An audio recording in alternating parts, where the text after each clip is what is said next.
All right, all right. What is going on, everyone? How is it going? What is up? What is up? We are back yet again, once again, as always, looking for the Shiny Tepig, and the gauntlet has been thrown down. I throw it down every stream, but today it is officially being thrown down with full force. Today has to be the day that we get a Shiny Tepig. It just has to be. It has to be. I'm feeling it in my bones. I say it every single time that I'm feeling it in my bones, but today the bones are extra jingly, extra spicy, so we are in fact getting a Shiny Tepig today. I am quite confident in that. Quite confident. You know, it's spooky week, which you would think, you know, okay, maybe that's like, you know, a curse, you know, Halloween, you know, bad luck, all that shebang, shabazz. Where am I? What were those? What was that word? Where was I going? I got thrown off because I said the word Shabazz and it made me think about a basketball player from forever ago named Shabazz, and that just completely derailed my train of thought. But I was gonna say, I remembered. We're gonna do the reverse, okay? It's Halloween week, you know, it's spooky week, which you would think would mean bad luck, but like we've had, I wouldn't say we've had bad luck. We're still under odds, but the luck has not been on our side thus far looking for the Tepig, because obviously we haven't found it. But it's spooky week. I think that means we are due for a Shiny Tepig. Now, whether that means, you know, it'll come on Friday, I don't know. Because normally Friday would be, well, actually, I guess this Friday we'll be playing Emerald Sea Glass. So no shiny hunting on Friday. We're actually going to be streaming the playthrough of Emerald Sea Glass, but so yeah, today, you know, unless you count, well, no, next Sunday is like next week. So no, today is literally the day of, you know, spooky week to get a Shiny Tepig, because tomorrow, maybe Thursday, I still haven't decided fully. We're doing a Halloween themed stream, so no Tepig. We're gonna be hunting spooky ghouls and ghosts and gremlins. So today is the day to get the spooky week Shiny Tepig.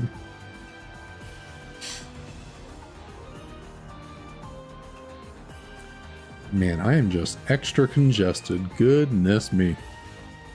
Between the cooler weather and I think those allergy shots are definitely having a little residual effect on me. But man, whew, stuffy.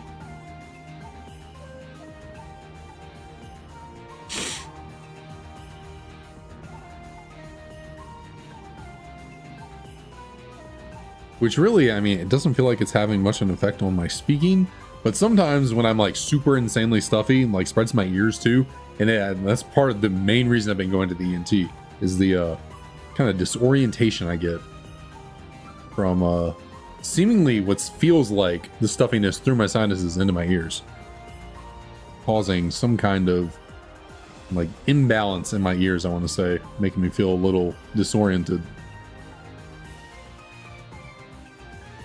DK, what up, what up? How's it going?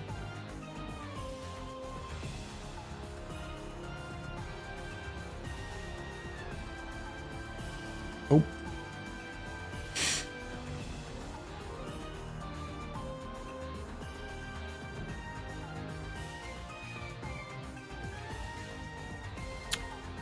I really don't know. I don't feel like, yeah, I don't think I'm doing anything any differently.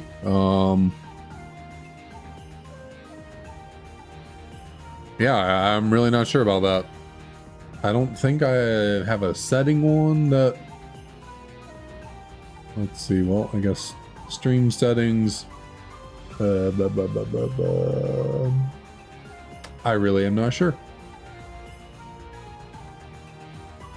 Yeah, I pretty much, yeah, I've been doing it the same way the whole time. You know, when I'm finally ready, got everything set up, I turn on my music, pull up the analytics for the stream in another tab, pull up the calculator, go over to OBS, click start recording, go to manage broadcast, find the stream I already created, click on that, click start broadcast, and then like I have to click go live after clicking start broadcast. So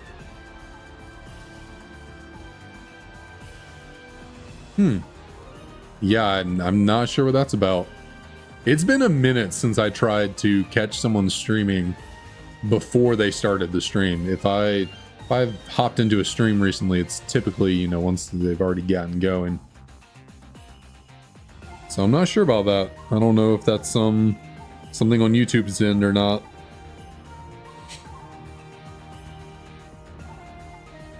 Speaking of some interesting YouTube news, apparently I heard online that YouTube is rolling out a test of removing the views and dates off of videos when you see them on like the home screen. You know, you load up YouTube, go to find something to watch.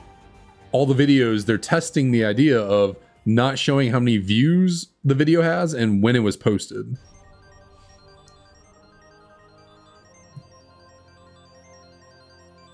And I don't think removing views is necessarily a bad thing. The date thing I don't agree with. I feel like you should definitely put when the video was posted, just because I think that's important for like just news related videos. Like I feel like knowing when something was posted is pretty important. So I don't agree with that choice, but I'm not opposed to removing the views. Just because I know from my own personal experience, for a lot of people, when you see a video on YouTube's homepage and it has a lower amount of views, your brain kind of like writes it off a little bit more quickly. Like sure, if it has a really good thumbnail and like a title, you still might be pulled in, but like, you know, I think your brain sees like, oh, big number, big views, video must be good. I don't know if that's their thought process behind it by removing the views on the home screen, that like it'll incentivize people to purely click based off of thumbnail and title as opposed to like just feeding into something because you see a fairly good view counter on it, or like not feeding into something because of a lower view count.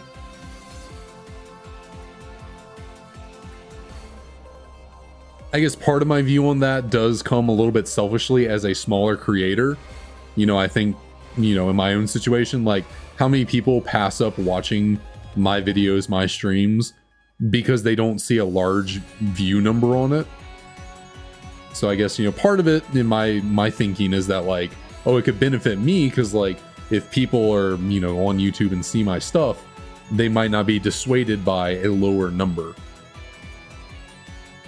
But I can then see bigger creators not liking it because then like, you know, they know that, okay, if I get a video that really pops off with my base, the higher the view numbers I can get within my base, the more that might build my viewership outside that base, because the more, you know, the more views people see on my video, the more likely they might be to click on it. So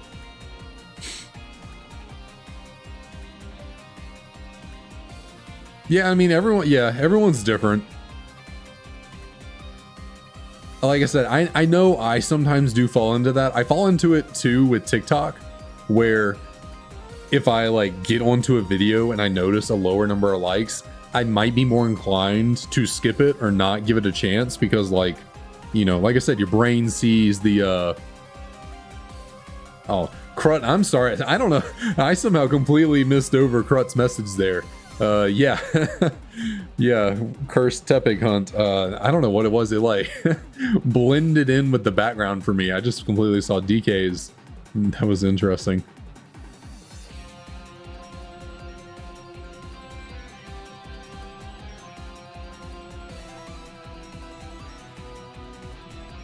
But yeah, I know I personally do fall into that a tiny little bit, where if I see something pop up and it's like not high in the view or likes numbers, and I'm like, oh well, maybe it's just not very good. It's really only when I see videos from creators I know I enjoy the videos of that I don't care for, you know, if the likes or views are a little bit lower. Then it's because it's like I'm already an established viewer for that creator.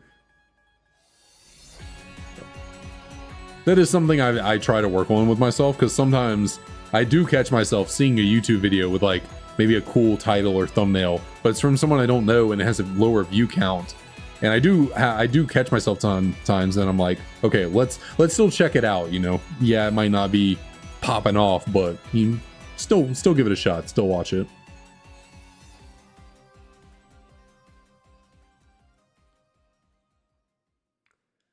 But I can certainly fall into the, you know, the caveman brain and be like, oh, number low, me no watchy. That can certainly happen sometimes.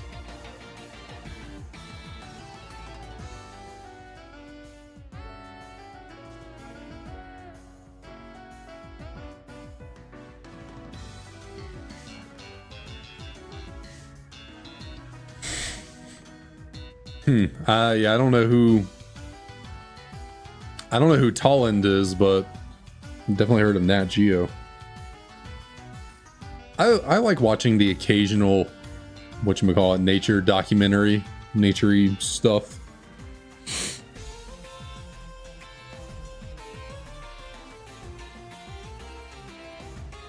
I like some of those Netflix and like Disney Plus nature documentaries.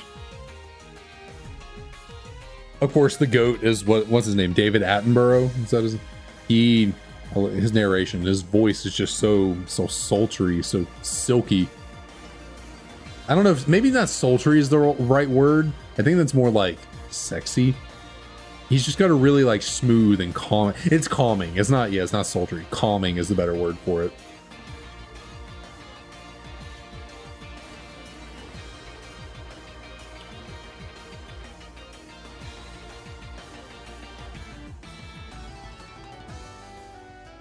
Actually, I feel like I completely fall into the separate mindset with that. When I'm looking up something like a tutorial, I tend to lean towards the videos that have more views, because I guess I figure generally those are it's almost like views are like reviews. The more you can get people to watch the video, I imagine the better the, you know, advice. Obviously not always the case, but that's kind of how it is sometimes. When I go to look up something, you know, I see higher views and I'm like, okay, well, maybe this is just a better tutorial and that's why more people have gravitated to it. Might not always be the case. Sometimes maybe they just had the flashier thumbnail and better search engine optimization. I don't know, but certainly not always the case. And then sometimes you start watching those higher view tutorials and you're like, this isn't very good. Let me go find something else. And you do go to a more, like a less viewed video and find good information still.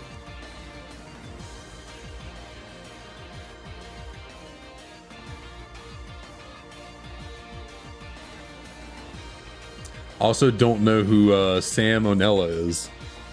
Not aware.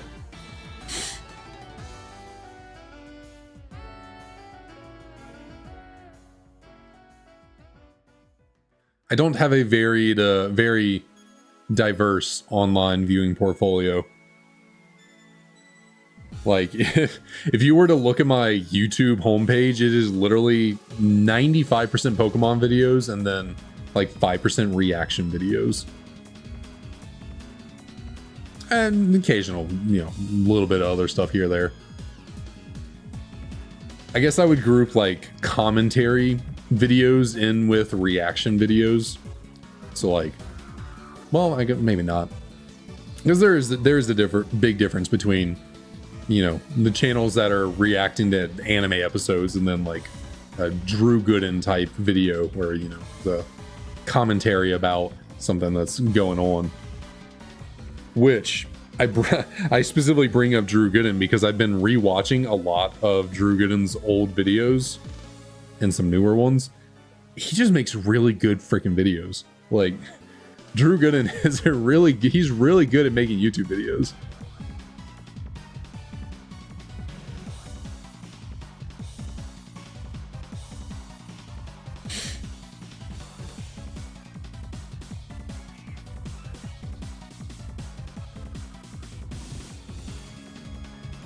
Drew Gooden.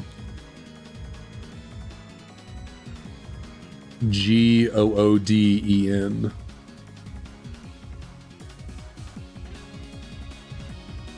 You know, I gotta be honest, I don't really go searching for much on YouTube. Like, I very occasionally go looking for like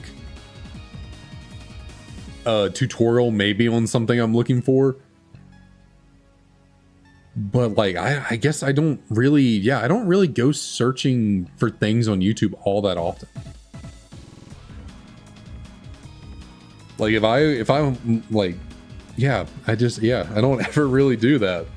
It's really all just dependent on if it gets suggested to me on like the home page or a suggested video after watching another video.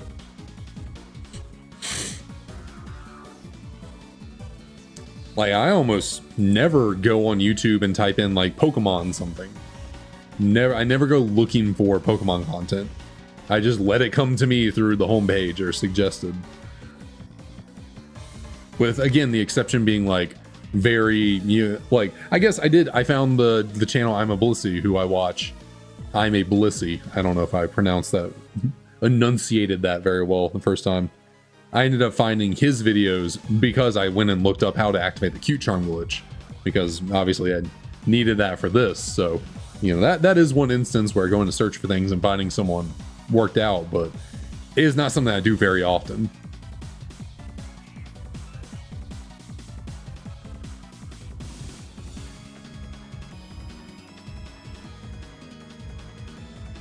Jeez, bro, you can't come jumping into the chat like that. I know I did not show it on my face, but I about had a heart attack. Scared me half to death. How's it going though? How's it going? Gone fly, fly gone.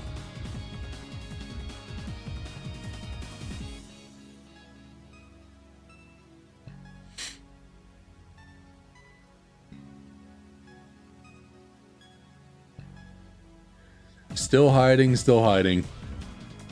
The game of hide and seek continues.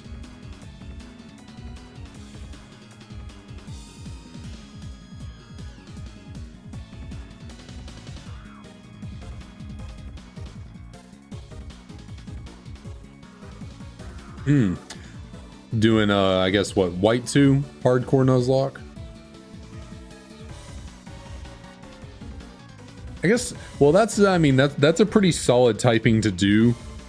Or black 2. That's a pretty solid typing to do, considering one of the starters is part fighting eventually. So that should go pretty well for you. Although, I guess what, you get the Tepig line to start off the game, which would be a fighting type, and then you get Riolu in the ranch, and then what other encounters do you get for a while in regards to fighting types? I guess what you might, I think you can get Timber in the sewer, not in the sewer itself, but there's that like one room in the back of the sewer that you go into. I think, what's it, Relic Passage it takes you into or something? I think you can catch Timber in there, if I remember correctly. You can get Scraggy in there too? Or is Scraggy in the desert? Yeah, Scraggy has to be in the desert, right? Just feels like the desert is where it would reside.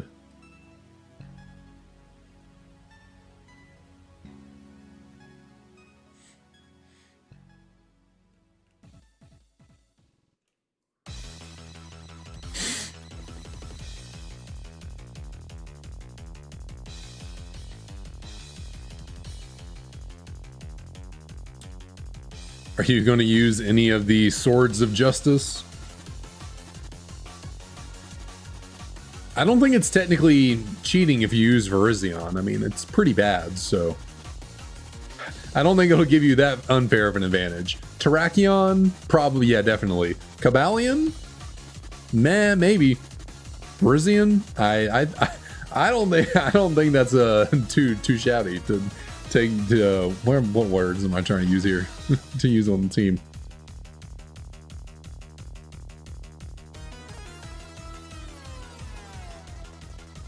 Okay, nice. Are you gonna breed for your starter in Soul Silver instead of doing the resets?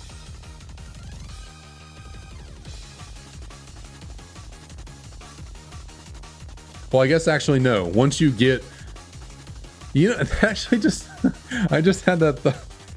You can set up the cute charm glitch before doing the resets. I mean, that just made me realize I'm an idiot.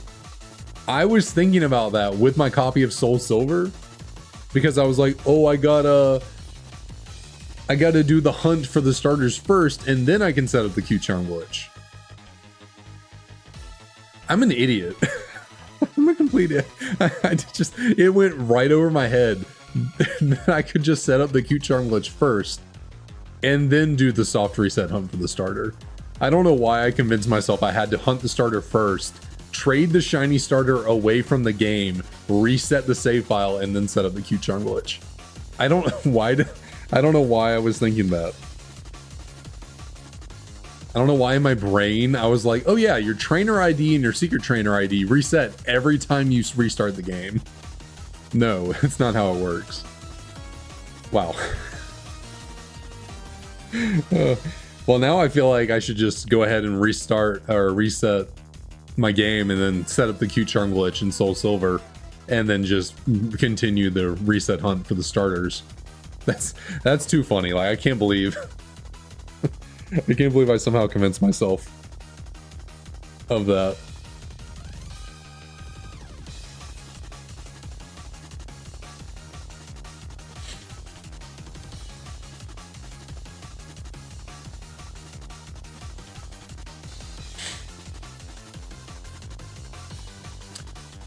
Toasties, what up, what up? How's it going? Thanks for dropping on in.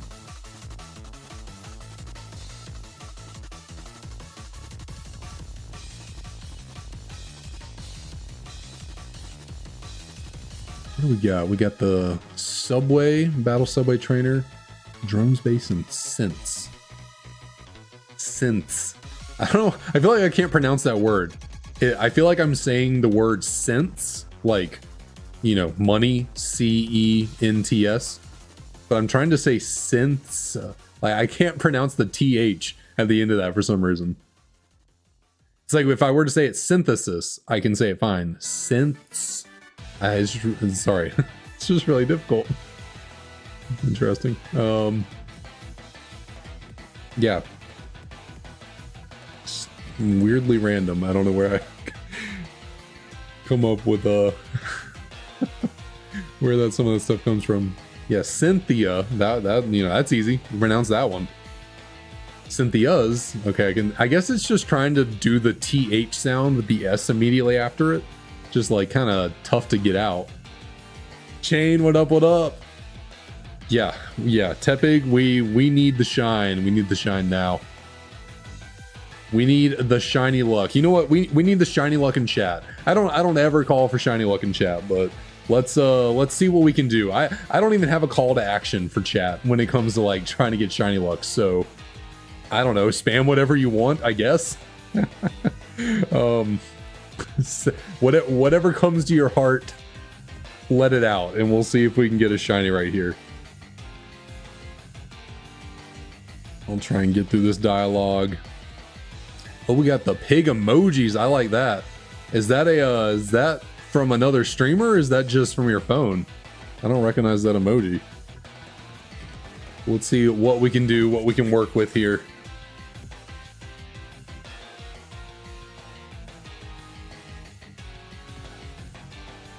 Some YouTube emojis, dang. All right, well, enough waiting. Let's check these two pigs out. Let's see. Okay, neither of them are female, so we'll just check both at the same time. Do we got a shiny? Of course not. Of course not. But hey, you know, Deluxe just got to build. We just got to keep up the momentum. We'll get there. We'll find it. It's all good.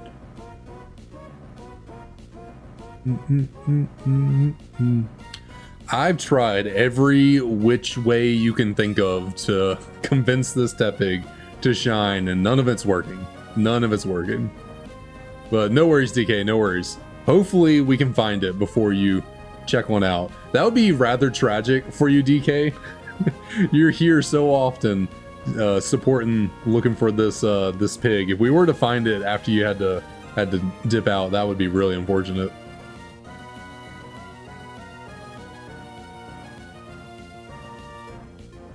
critical. Eat 1 pound of bacon every. Good lord. 1 pound of bacon. I think I'd vomit. That's a lot. That's a lot of bacon. I mean, I love me some bacon, but that's a lot of grease. Hit my. That is a lot of grease.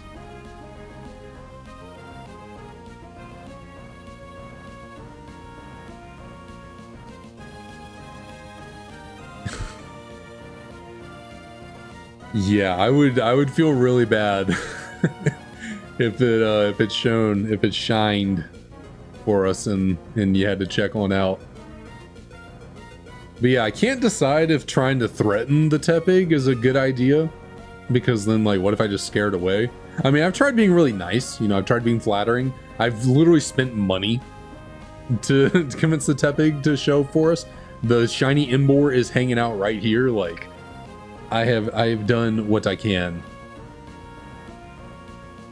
So I will relinquish control to the universe and just let what happens happens.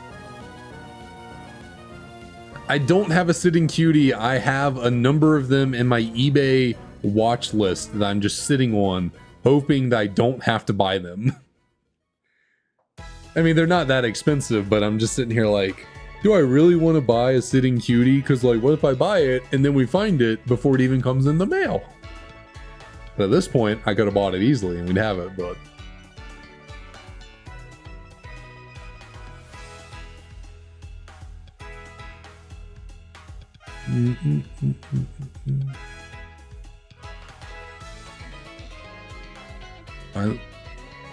They're on the Pokemon Center website? I have not. I thought sitting cuties, once they sold out, they were gone. I did not think there were any of those left on the Pokemon Center website. I know there's like a few like not popular Pokemon that still have their sitting cuties on there, but I thought most of them had sold out already. Like, at least last time I checked, they were all sold out. I didn't think they restocked them ever.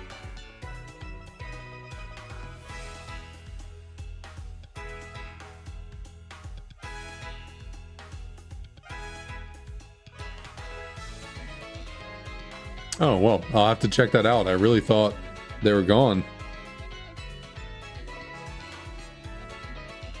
All right, DK, thanks for dropping on in. Good luck with whatever you got going on.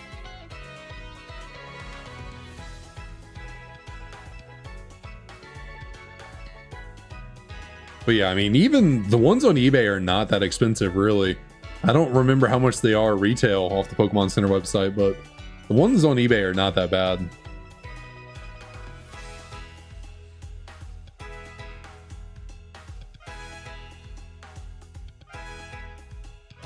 Okay, well, I guess if it's $12.99, then yeah.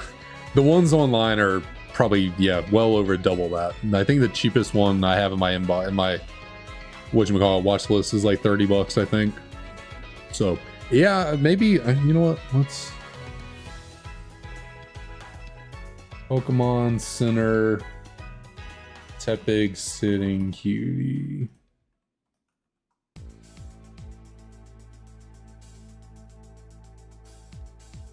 Sure, what do we got here? If the website will load.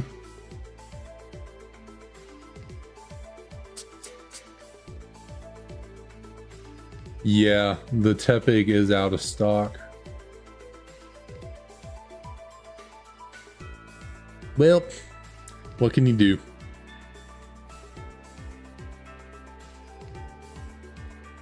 Yeah, that's what I'm trying to avoid doing, because I just figure I'm going to buy it and then, like, I'm going to find the shiny while it's in shipping. I kind of thought that was going to happen when I bought the Embor card. I was like, what are the odds, like, I'm going to find it after purchasing this, but before it comes in?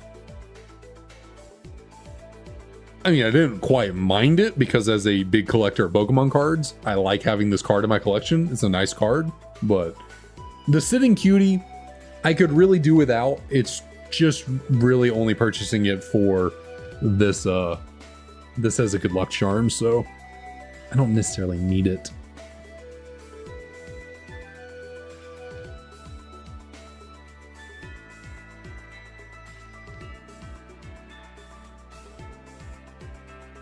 Porygon. Porygon's in stock. I would like to get, I think getting like a, I don't know why, I'm trying to find a good, I think that should be good right there. I'd like to get a, why am I blanking on the Chandelure? How was I blanking on that name?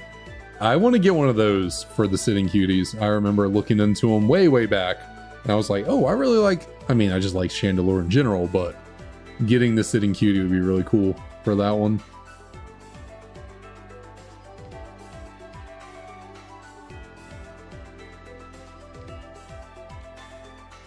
Of course, I should definitely get the Dragonite. Honestly, surprised I haven't thought to get one before, but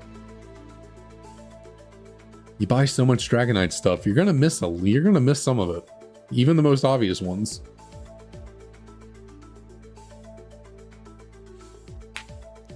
You know, sometimes you get a little too focused on trying to find the rare stuff that you forget to think about the completely obvious things right in front of you. Dang, 46, wow.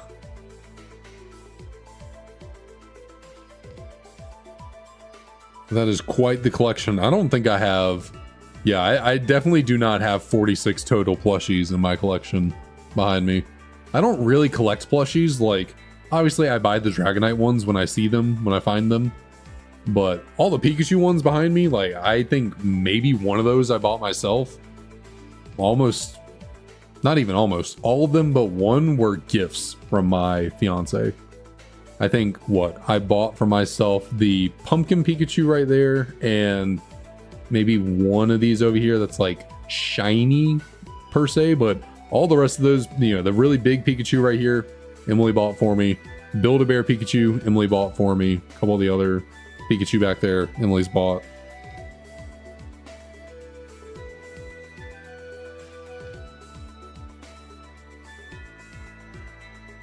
Oh, nice. Yeah, definitely pick up that Flygon if they got it in stock.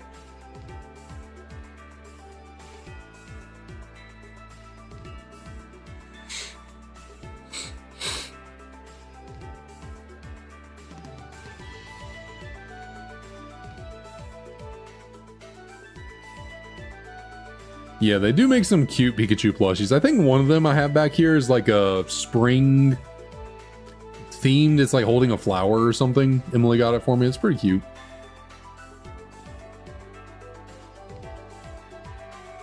And then of course, I think I did buy I think I bought these Eevee plushies for myself. So I bought that Eevee. I actually think I bought that Eevee wearing the Pikachu outfit for Emily. But then it just kind of ended up in my... Actually, no. I think I bought that for myself. I bought one of the other Eevees for Emily because she said she thought Eevee was really cute. But then it ended up back in my collection.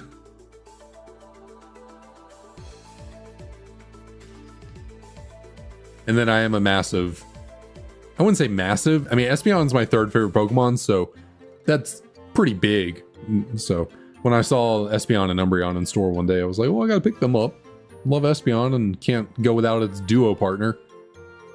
So part of me gets a little OCD about it and wants to be like, oh, well, I need all the EV evolutions if I'm going to have, you know, 2 of them. But that's a lot of plushies, and I don't know if I care that much. Like, I have the Sylveon pop figure up there, so I Espeon pop figure, Umbreon, but then there's Sylveon. So I kind of need a Sylveon plushie to go back there with everything to keep up the cohesion.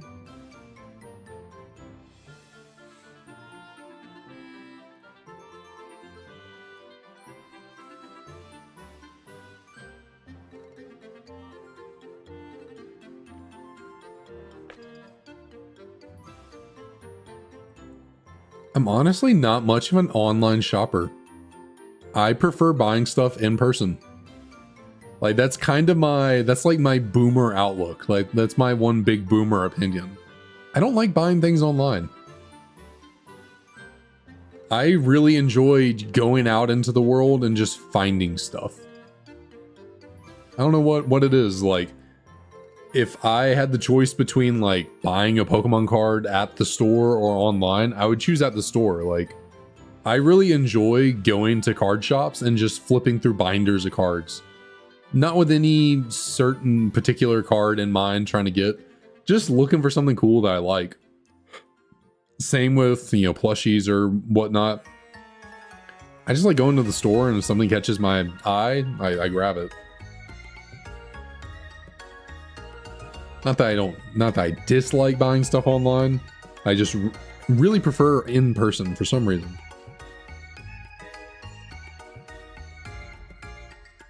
Like, yeah, I could order stuff like for my computer setup online. I could order really specific monitors to what I want, or speakers, like anything. But I just prefer going into a store and picking stuff out and being like, okay, I like the way that looks, so I'm gonna go with that. And I have no clue why. Just how I am.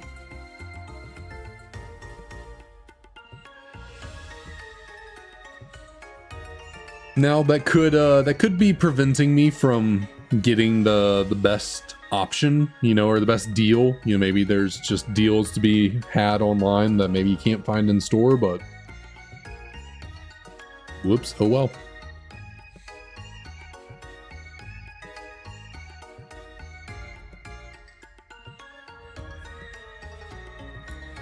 Which it's honestly probably not the worst thing in the world to not be like really online shopping.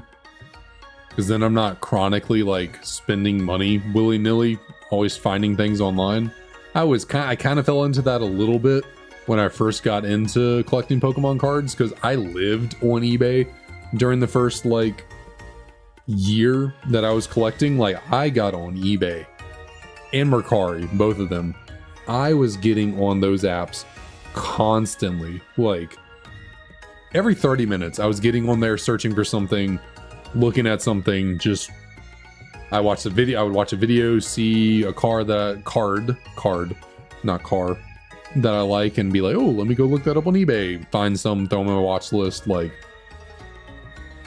yeah, I lived on those apps, and it could be a little bit of a detriment sometimes to me, because sometimes I would make impulse purchases.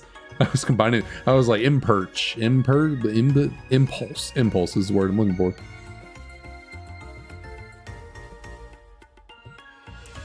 Yeah, you can certainly fall into a little bit of a FOMO mentality with it, where you're like constantly looking, and then you find a good deal and you're like, well, I technically spent my budget for the month, I don't need to spend more money, but this is such a good deal, I can't pass it up. Like, I fell into that a number of times where I'd be like, well, I don't need to be spending more money, but like, look how cheap this is compared to what it normally sells for, I can't not buy it.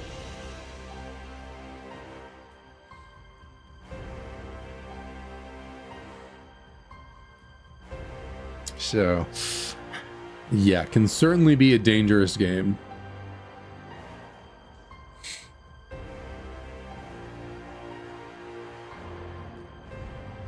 Boom, boom, boom.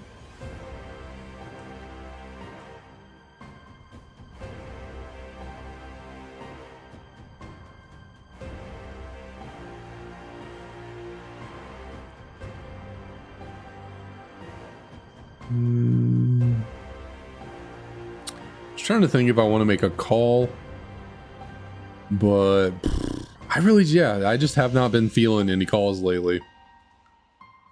It's probably been a good 700-800 encounters since I made a call for when I thought we'd get the shiny. I've kind of given up on calling a shot. I've just resigned to getting it when I get it.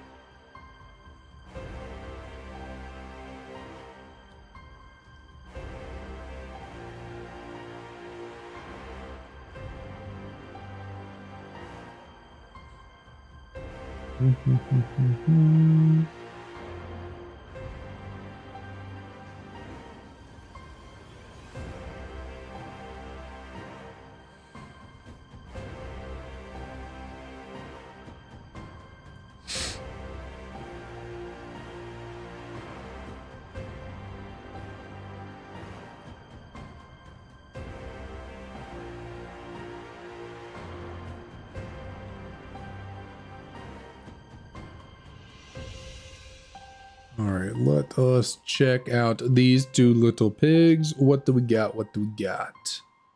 Nothing yet again. What do you know? What do you know?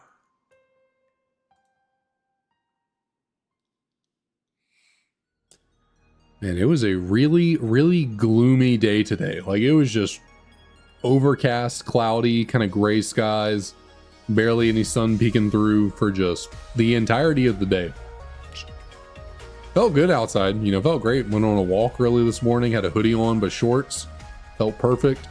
Later in the day, you know, still kind of chilly, but I keep warm typically. So I was wearing this, went on a second walk around midday, and I wouldn't even say it was chilly. It was just overcast, so it just wasn't hot. So still felt very nice to get outside and move around. DJ, what up, what up? Today is in fact the day. We are here for the pig today, and we are I can't say not stopping until we get it, because I certainly have to stop at some point if we don't get it, but that's not going to happen, so we don't gotta worry about it. Look, I just here in my mouth. Weird.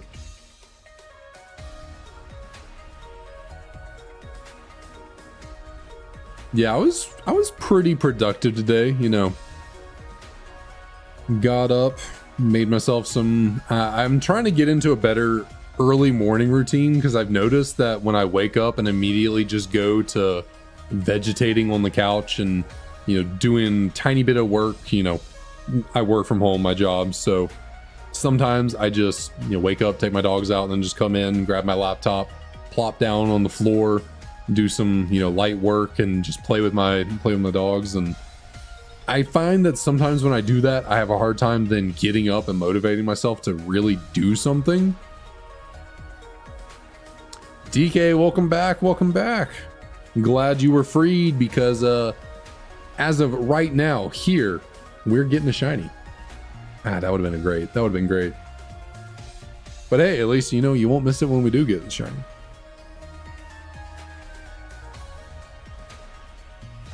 Getting 2 plushies.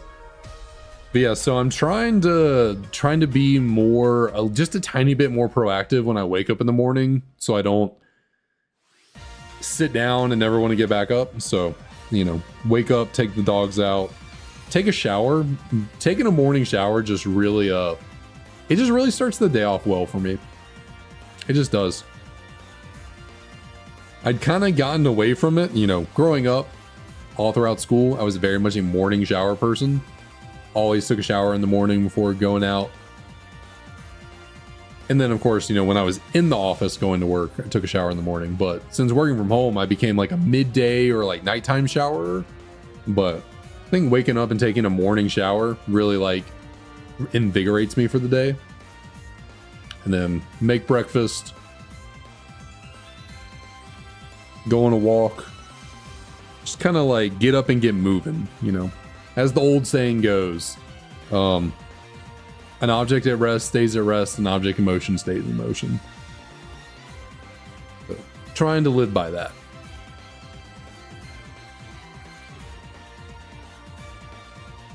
Some of the games you play are getting another wave of censorship. What does that mean? You talking about your gacha games or something else?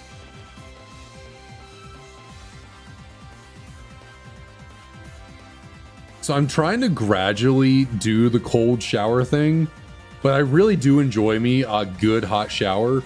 So the last 2 days, what I've been doing is I get in initially and wash off, you know, I do the hot shower at first, just because I think it's so relaxing. And so I do all the necessary shower time routine with the hot water, and then I start cranking it down to cold for the end of the shower. So that's been my cold shower equivalent, and I don't do it for very long.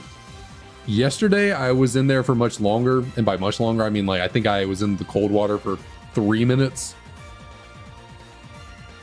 Whereas today I turned it to cold, and I probably only made it a minute and a half before I was like, okay, I want to get out.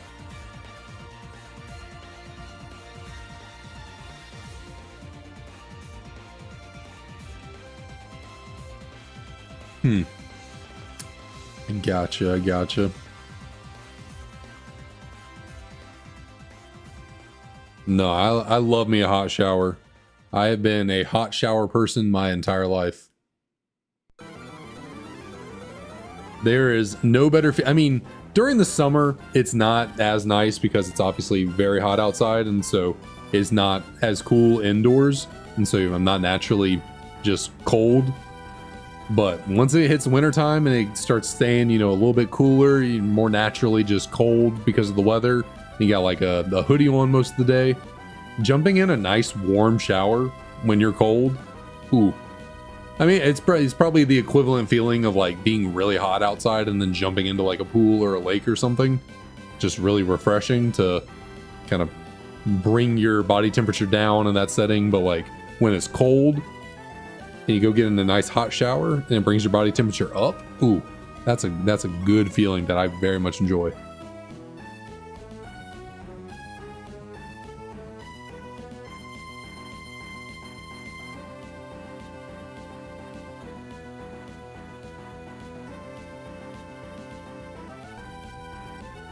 I mean, I know people say that like cold showers are technically better for you. That I guess the warm water dries out your skin more, and then cold water kind of activates your, what does it do? I guess it increases your circulation. Like I know, you know, for the majority of our existence, you know, humanity as a species, access to warm water was purely based on what you mean. Access to warm water was purely based on, were you close to a warm water source? Because if you weren't, then the only water sources available to you were, you know, cold water or natural temperature water, which is generally cooler. So, you know, I think we became used to, you know, washing off in the cooler river and stuff like that. But then there are obviously hot springs were very nice kind of a, what's the word? I'm not a commodity. What is the luxury? I don't know why I was blanking on the word luxury. Oh yeah, I see fitness and like lifestyle people online all the time say that you should take cold showers or do like cold plunges and stuff because it like opens up your circulation better, and I think I don't think it dries out your skin as much either, but they're more about like the circulation. I think it's the cold shock.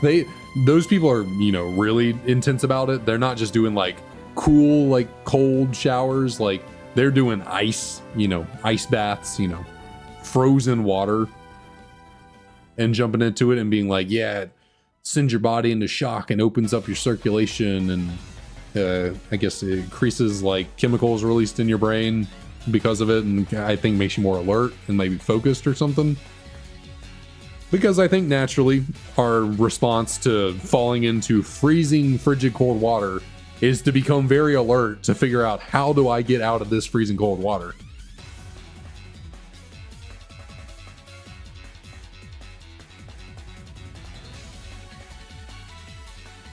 Yeah, I mean, you never know. I personally have not seen the effects of a hot shower drying out my skin too badly. I probably don't moisturize like I should, but I don't feel like I'm very ashy or flaky or anything. You know, I feel like I'm surviving pretty well, so, you know, it could all just be big shower propaganda.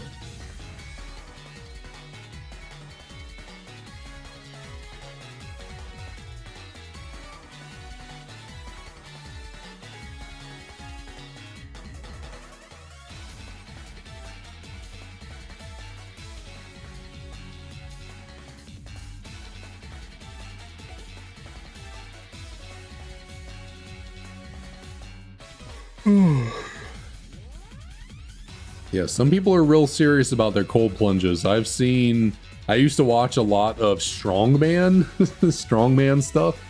You know, the guys, the big, massive dudes that obviously are strongmen. They lift incredibly heavy things. Way back in the day when I was like super into working out, going to the gym, I watched a lot of gym influencers, a lot of exercising people online and ended up finding my way to strongman stuff like Brian Shaw, Eddie Hall, stuff like that.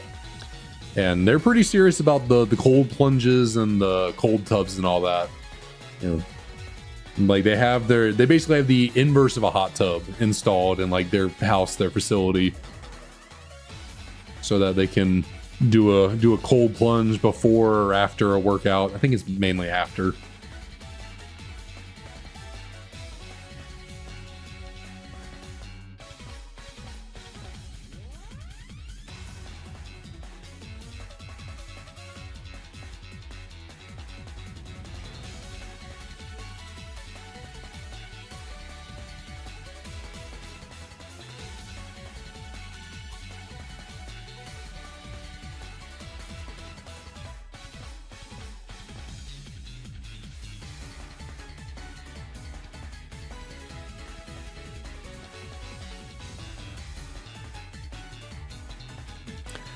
My left hip has been bothering me all day.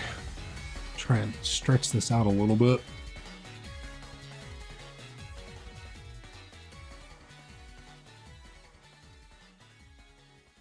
You know, doing the stretching, I just turned around and looked at the Shaman V-Star box we have chilling back here. I know I've been saying to myself I'm gonna wait for Kevin to drop one by before we open that, but I'm really getting the itch to open it. Maybe, what packs? I can't remember what all packs are, or like what all cards are in these sets that are in these packs.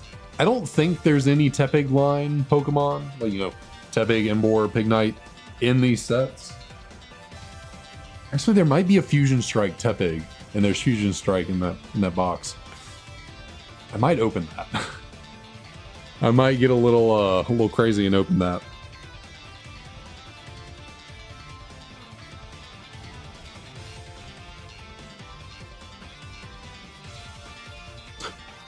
"15 minutes in? Oh goodness, I think I would be busted 5 minutes in. Like, if I got outside and really tried to play an intensive sport, you know, basketball, whatever it is, I would be dead very quickly. I am certainly not in good shape. And yeah, I need to get back into the training. I'm trying to do it, like really am. I've been doing home workouts the last 2 days, you know, during like around my lunch break, you know, when I got a little bit of time away from work to really focus on it. I'm not doing like the most crazy home workout, you know, some squats, some push-ups, sit-ups, trying to do hip thrusts, hip lifts, you know, hip press, whatever you want to call it, as well. Try and work my glutes and my lower back. And I think I would like to, on the weekends, get back to going into the gym. Only thing is, I gotta be careful with the lower right side of my back, because if I do something too intensive, like working out, it really does irritate my back. Like, to the point where probably the next time I go to my doctor, you know, I have a follow-up with him. I think it's in like 2, maybe 3 months, so it's a little bit of time to wait for it. But when I go back, I'm definitely going to mention like, hey, all the stretching and like light exercising, medicine, heating pads, it's not working. My back is still a mess. Is there anything else we can do?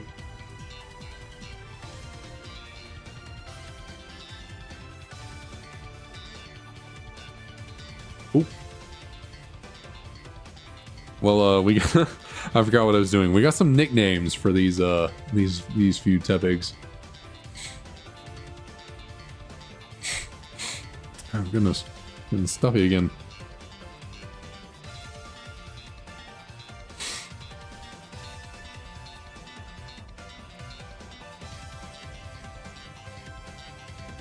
Let's see.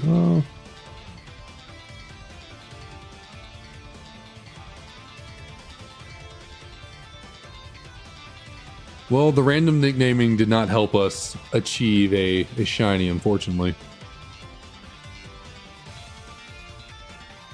Yeah, I'm not really focused on the cardio part of getting back into shape right now. I'm gonna focus on the lifting, just because I feel like I've been so sedentary with my lifestyle for the last 4 years, you know, from working, that I feel like I really need to focus on just like building my muscle mass back up, my strength. And then once I get that back up to a reasonable level and, you know, drop some body weight, then start adding more cardio into the routine. Outside of like, you know, walking is like my cardio at the moment.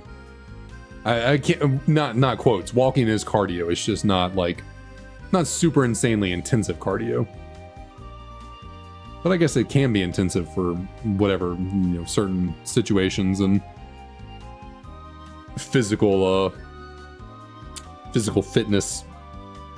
I don't know where I'm going. Walking can certainly be intense cardio depending on where you are.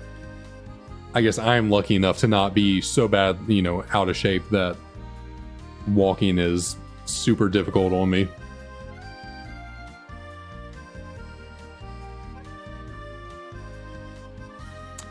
I cannot relate. Putting on weight is like the easy part of life for me. Like I come from a family where putting on weight is just very easy. Like everyone in all branches of my family, like we put on weight so easily, and people who like marry in or become part of our family are always like, wow.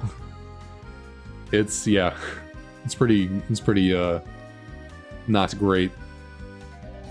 I don't know, I guess it's our heritage. I have no idea, but yeah, we always talk about, me and my sister always talk about our genetics and our genes and being predisposed to putting on weight really easily.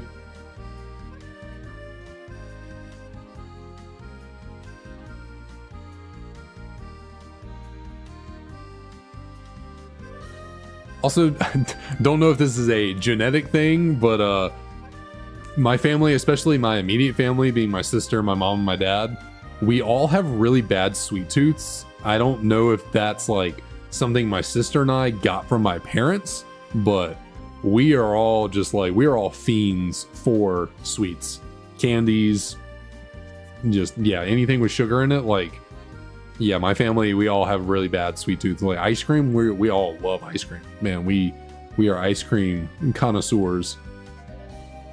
And like candies like Reese's and Skittles and stuff like that, like we all have pretty big sweet tooths.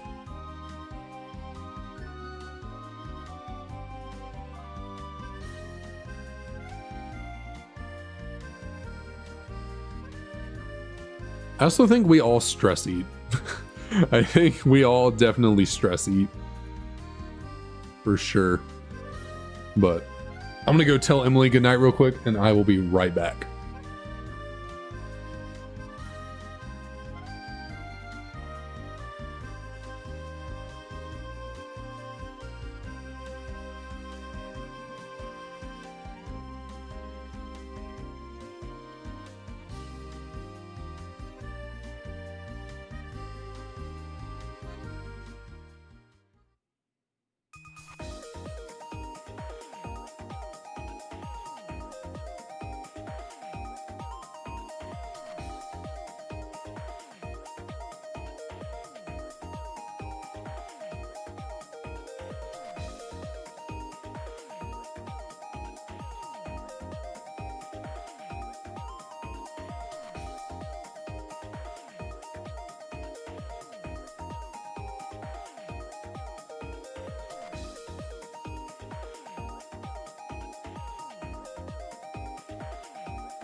All right, I hath returned.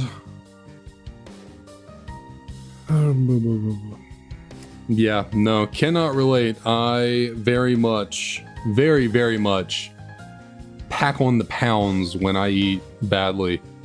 Like,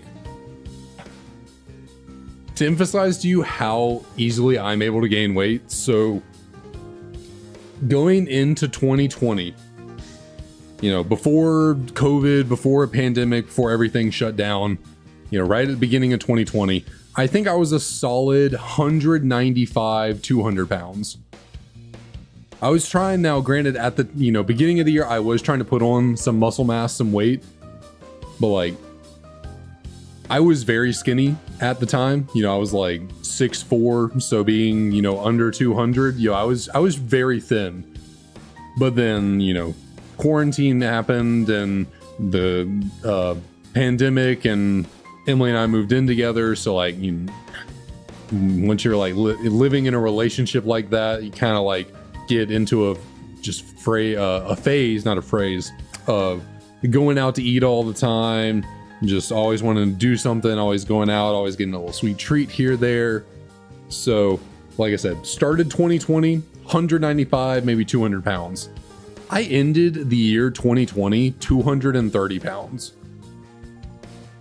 And I would be willing to bet most of that was put on in the last 6 months of the year. Like I definitely gained a solid 30 pounds in 6 months.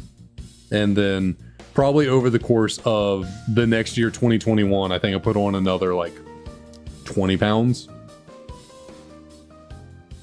Like we certainly slowed down with our bad eating and going out and all that when by 2021 rolled around, but not enough that, yeah, probably by, I would honestly be willing to bet probably by the middle of 2021 I was 250 pounds, which is where I've managed to maintain. So I guess for my height, my metabolism, the amount of calories I'm consuming that I've been consuming regularly for 3 years, I guess maintains me right around 250 where I am. So I guess I'm not doing so badly with the eating as to like gain more weight. But yeah, there was like a solid year-long period in middle of 2020 to 2021 where, yeah, I put on probably 50 pounds, if not maybe a tiny bit more. Wow, that's that's pretty thin. I'm honestly, I'll say I'm jealous. Like, yeah, I've spent the majority of my life overweight.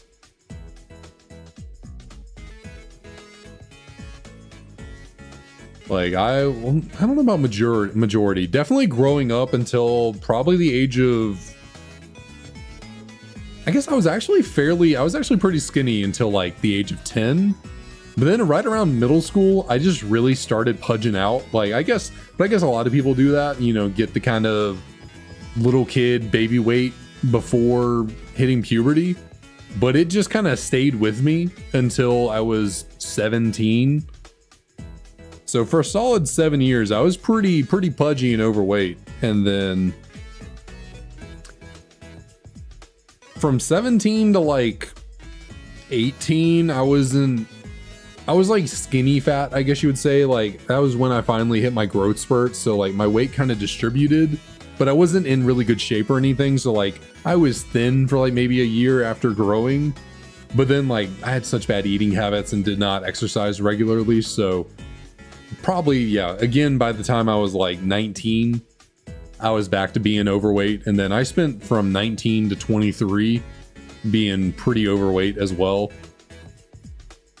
And then towards the end of 2018, I really got into a health kick and working out kick. And so from 2018 to the middle of 2018 to the middle of 2020, I dropped a bunch of weight really quickly in 2018. And then, kept it off for about 2 years.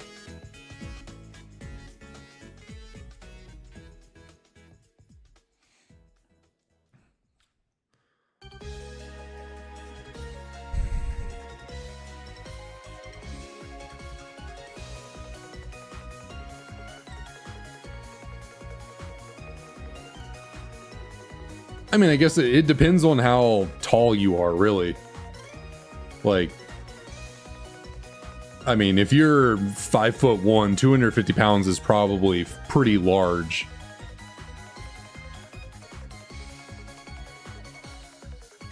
But I mean, I'm certainly overweight. Like, I certainly have body fat to lose. I'm not like massive by any means, but I could certainly afford to lose some pounds.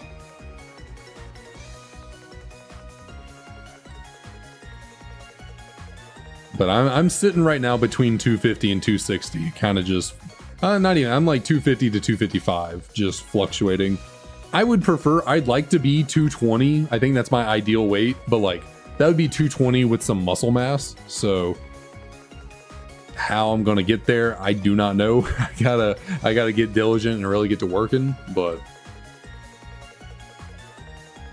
I think I was a pretty fat baby from what I've heard. I think I was a pretty chunky little kid or a little baby, and then yeah, like I said, I skinnied out until about 10, and then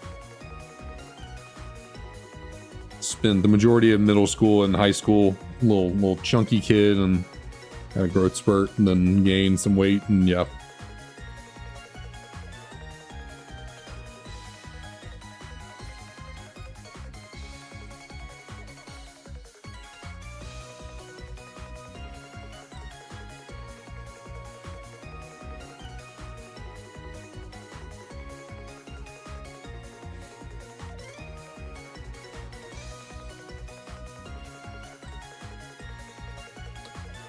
I still remember the day I realized I was under 200 pounds because I did not weigh myself very often. I think the last time I had weighed before then, I knew I was like 230, and that was probably late 2017, early 2018, maybe even earlier, like a little bit before that, maybe mid 2017 was like the last time I'd really weighed myself. So I think I had to go to the doctor. I think I had the flu or something. I went to the doctor and got weighed. But so I in my head, it was just like always like 230 was the weight I was at. And then middle of 2018, some life stuff happened. Like I said, I lost a bunch of weight really drastically in 2018. Probably not in the healthiest way. And by probably not, I mean definitely not in the healthiest way. I lost a bunch of weight from a lot of anxiety, a lot of stress, a lot of not eating. But also I did start adding activity, you know, being a lot more active. And so I knew I'd lost some weight physically. I could see it, but I hadn't weighed myself. And then like I was at the gym with my friends one day working out, probably September, October of 2018, and just happened to get on the scale and it was like 195. And I was like, holy shit. I was like, what the fuck? I think the last time I'd been below 200 pounds was sophomore year of high school. Like it'd probably been a solid 6-7 years.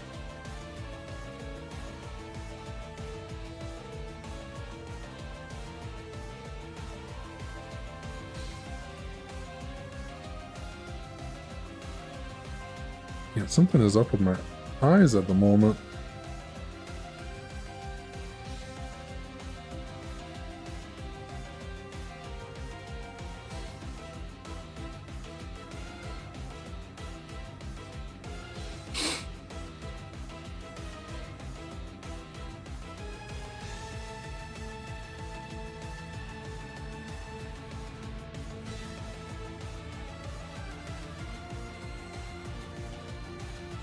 I had my wisdom teeth taken out.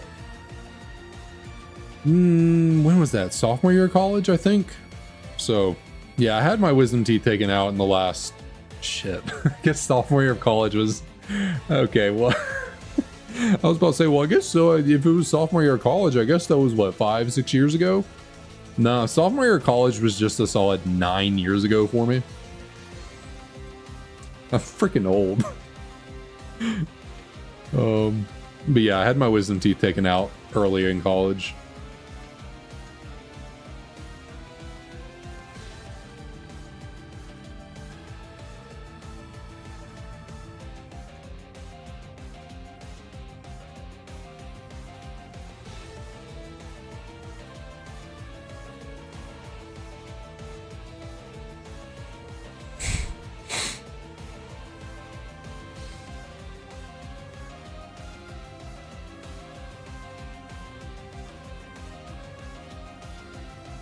Yeah, I didn't really have any issues with my wisdom teeth. They hadn't started growing in yet, but they were looking to be a problem. So the dentist just said, you know what, we should probably go ahead and get them out of there. So I was like, okay, you know, my parents were able to pay for it, cover it with medical or like dental insurance.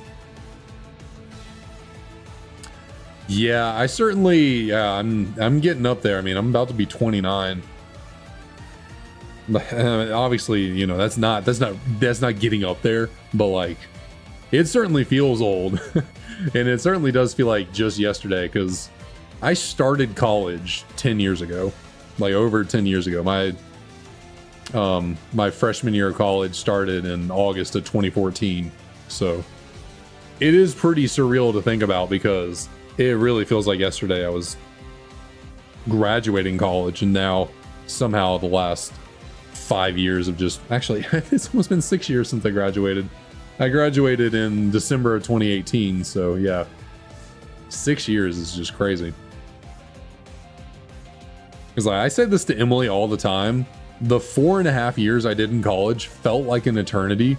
Like, college felt like the longest time period of my life. It dragged on, one of those two. It just kept going and did not seem like it would end. And then it's been 6 years since I graduated, and that feels like it went by in a snap.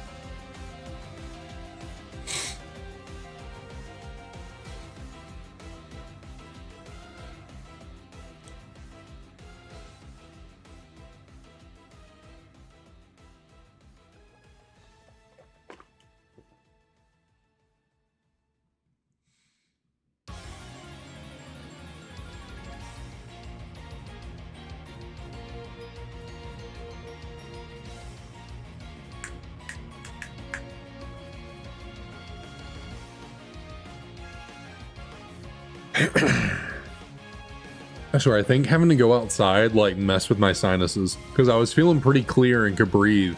When I took my dogs outside for a second, I think something about the air out there reactivated whatever sinus issue I'm having.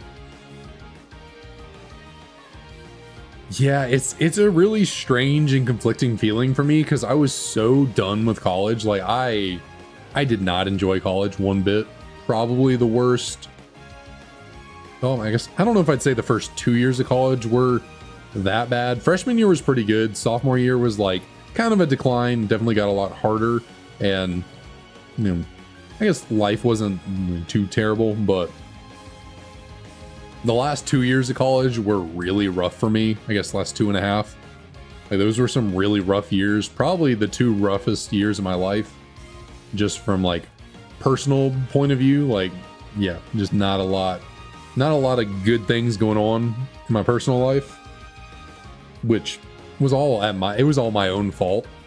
There was no one to blame for that time period other than me. And so I was so ready to be done with college and just move on to the next phase of life. But now that I look back on it, I really wish I had appreciated the college years a bit more than I did, because it's yeah, being a full-grown adult working all the time, it's not that great. Like, it's certainly got the upsides compared to school, but I don't know. I used to always scoff at people. I'd be like, how can you say you would go back to, my parents would always be like, oh yeah, I would go back to school in an instant. I would go back to college, yeah. And I was be like, how can you say that? This sucks. I want to have my own money. I want to be an adult. I want to be free. Now that I'm 5 plus years into my career, I think I get it. I think I get it.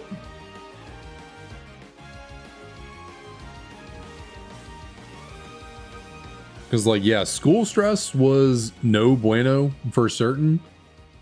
But life stress, like, that shit is not fun.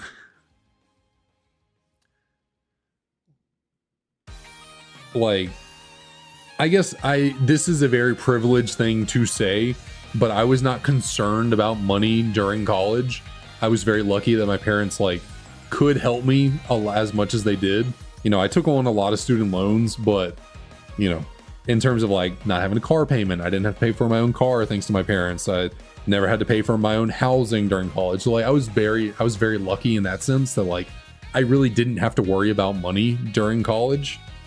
I know a lot of people are not in that same boat and do have to worry a lot about money. And I know I'm speaking from a privileged standpoint of being able to say I wasn't worried about money in college, but now being worried about money constantly as an adult, it's like it is not fun. monetary stress is no bueno.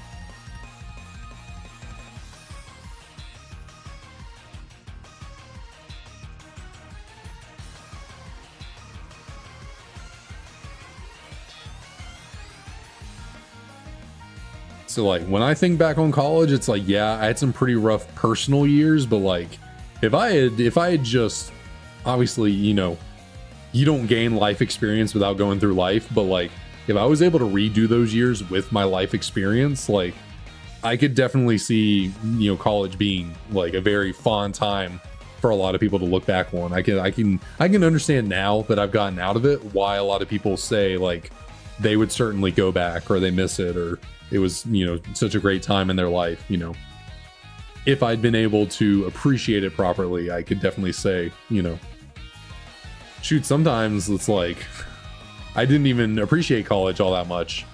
Obviously had a very rough time with it and still sometimes find myself thinking like, man, I wish I could go back to having no responsibilities and just living with my friends all the time. Like,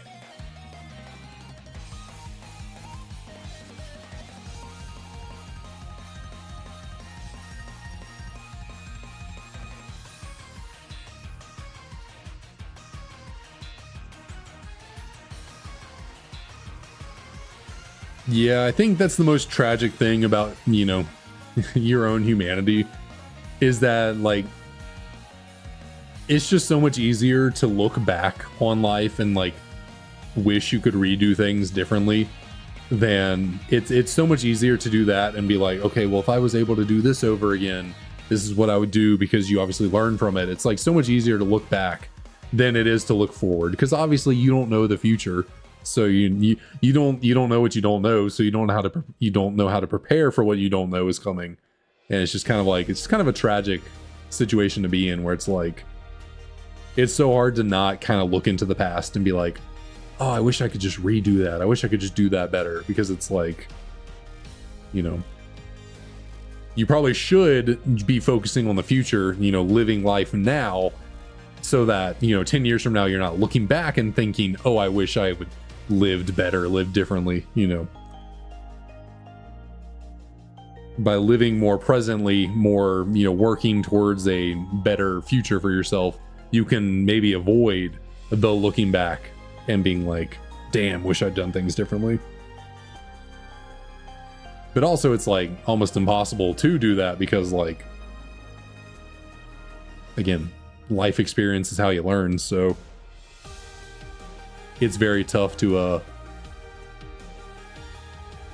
always get it right, you know, as it's happening.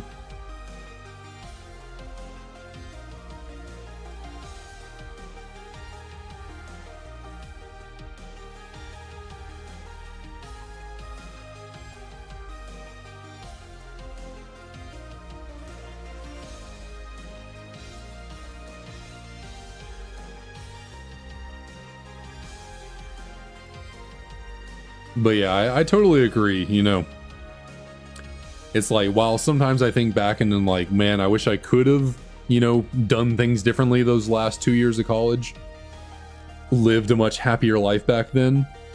It's like, I wouldn't be where I am right now if it weren't for those experiences, you know. Those really rough down 2 years shaped me into being a much better person moving forward and being in the position I am today.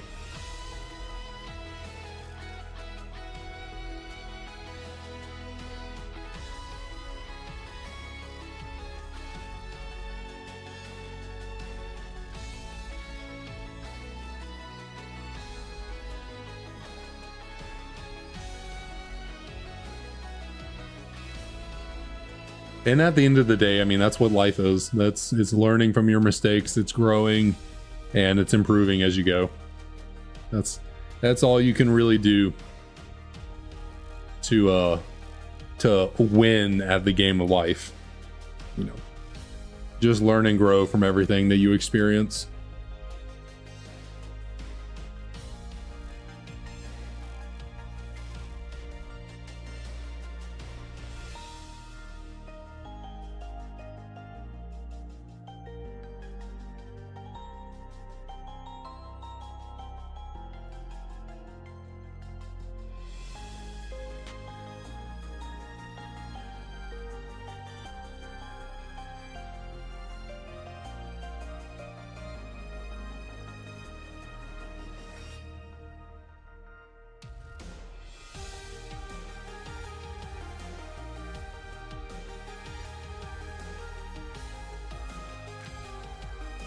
Oh man.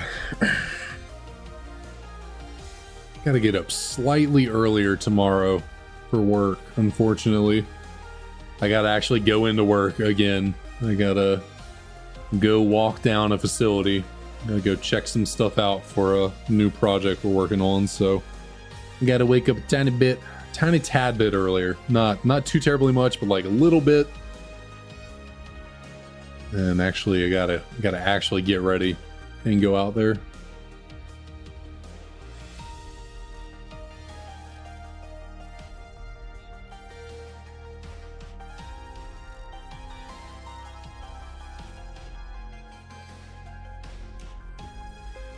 Chair up a tiny bit.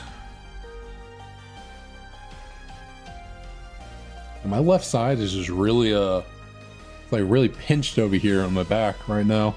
Just feel this like little sharp kind of pain, a little burning pain in my lower left back at the moment. Try and stretch that out.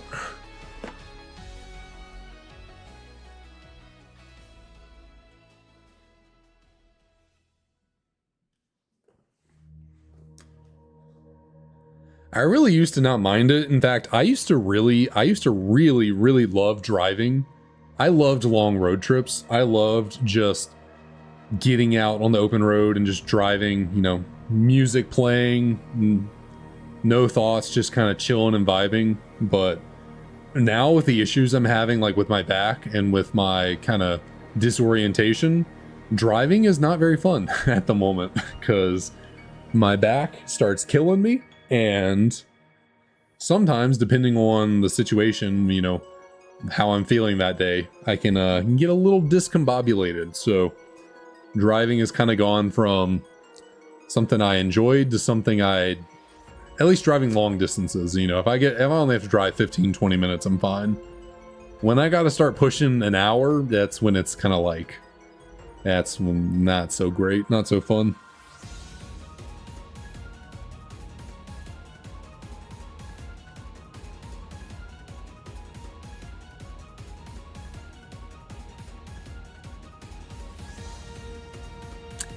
I mean, right side of the stomach is definitely a place to be wary of because that's where your appendix is. So, I mean, if you start having too bad of pain on your right side, and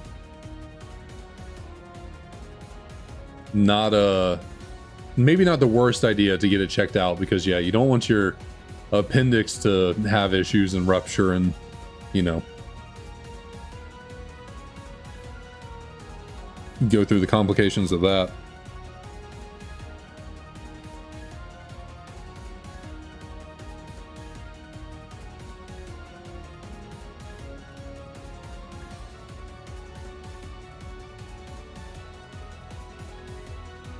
Yeah, we got a car culture up here. We are very much a culture of driving in the States. I certainly would prefer to just be able to walk everywhere I needed, you know, be in a more walkable community, have better public transport to move around places, but unfortunately that is not the case. I think that's another reason why people in the States especially are so fond of college, and like the thought of, you know, your college years, is because for a lot of people, the only time you ever live in a walkable city with good public transportation is when you're in college. Like, you know, University of Georgia in Athens, Georgia, like I walked everywhere. I took buses, you know, whenever I needed to go distances that weren't really walking, or maybe too far for walking. And like, yeah, living in a walkable community where everything you need, you don't have to drive for, is very nice. And yeah, it's certainly something kind of miss. Because yeah, just to even like go to a restaurant around here for us, we got to drive at least 10 minutes.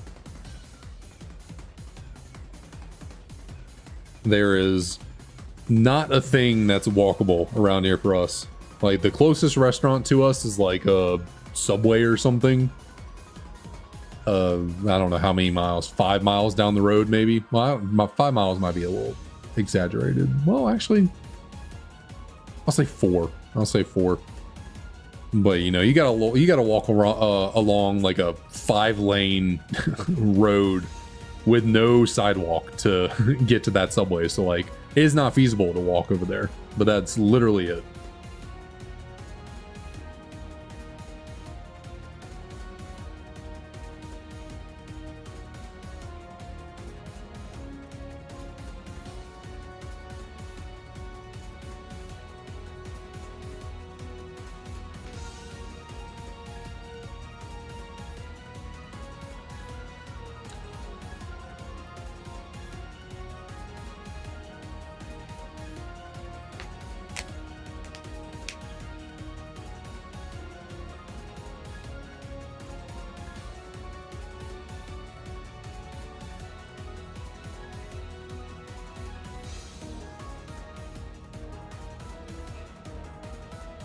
Yeah, I would certainly prefer the walking.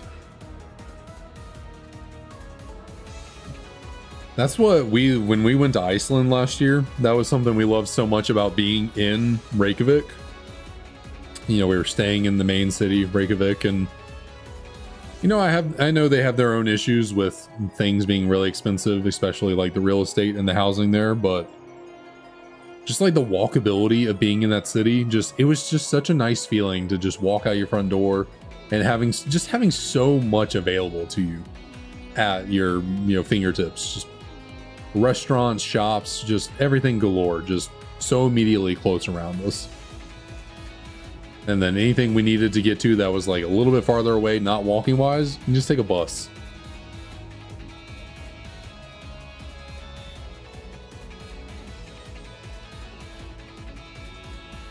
It was very nice indeed. Which we love that country, and like we really enjoyed our time there. It's a beautiful country. Also, the weather much more suits my my liking. I enjoy the colder weather they have over there. That climate is very nice, and obviously the landscape is very beautiful.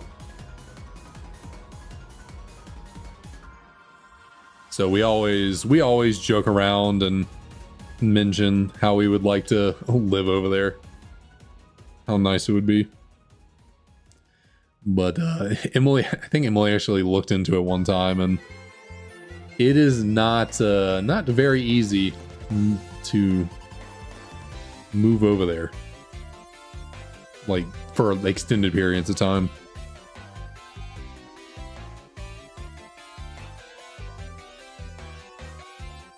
So likely not something that will ever be happening. Unless we somehow got like engineering jobs over there and they let us over, which I doubt we would even be able to get jobs over there. I think they have a pretty competitive job market in good old Iceland.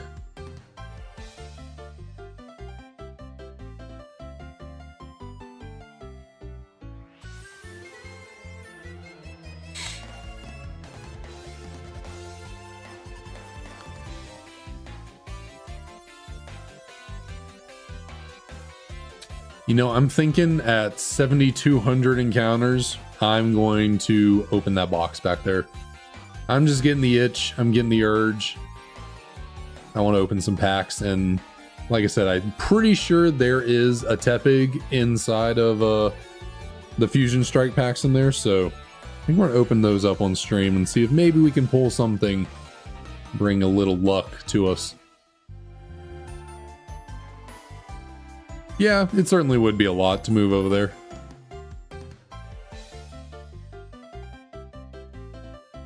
I mean, shoot, it's a lot moving anywhere. Good lord, moving is something else. I just know moving out of here is going to be a pain. It's going to be a terror. Because like last time we moved, we were moving out of a, you know, a smaller apartment. We did not have nearly as much stuff. So, and that felt like a whole chore trying to get everything packed up and moved.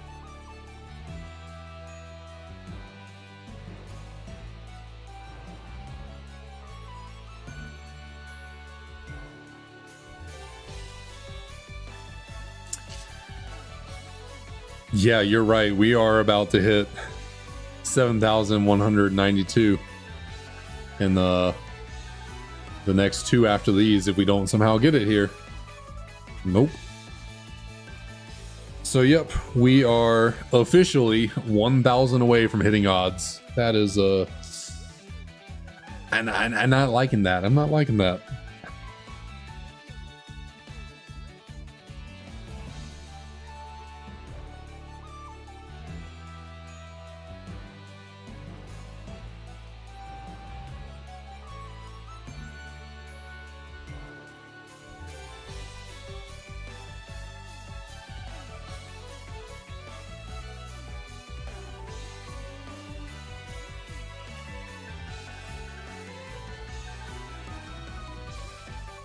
Yeah, I haven't moved around all that much. Like, you know, man, getting a little congested there. I lived in Georgia for the first 23 years of my life, you know, with the majority of that being in my hometown, and then, you know, 4 years being in Athens while going to college, and then been living in South Carolina the last 4 years. So outside of that tiny little stint that I did in Wisconsin in 2022, yeah, I've basically just lived down here in basically the same spot my entire life.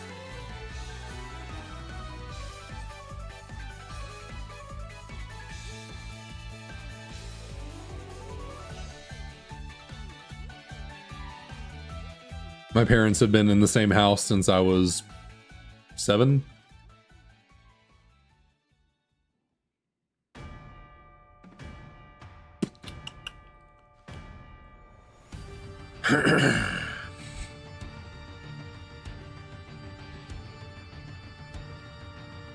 Oh, goodness me.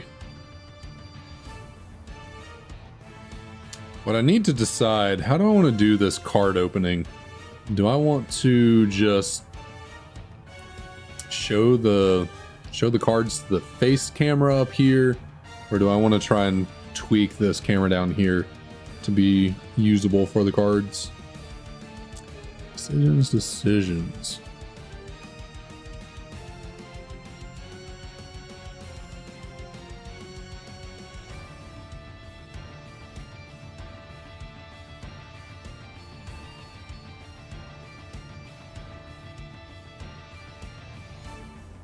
Yeah, I mean, sometimes it's nice to be established and really know where you are and what's going on. Sometimes it is also nice just to experience new things.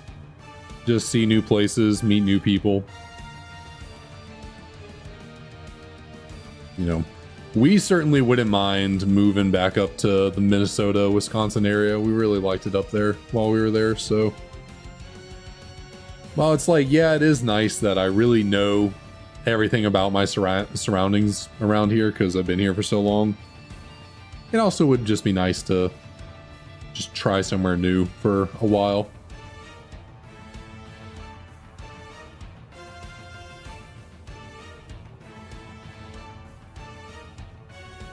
And that is one of the benefits of the US. You know, we are so large that we do, you know, there's a lot of different areas that you can move to if you want to experience new ways of living.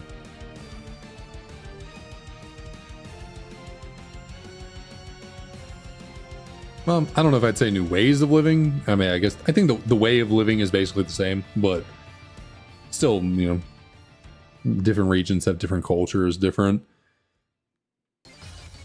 ways of interacting and the like.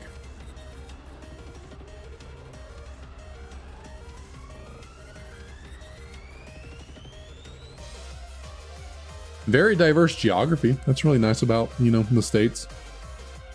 There's a lot of nice diverse terrain to look at, to explore.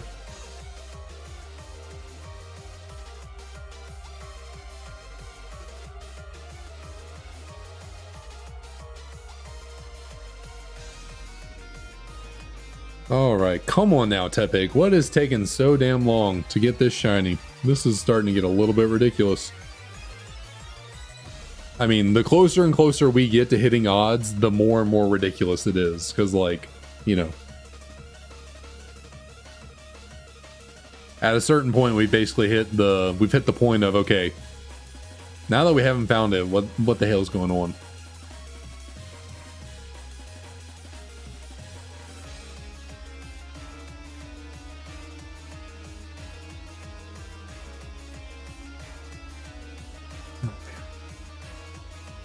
Just really, my eyes are now. Yeah.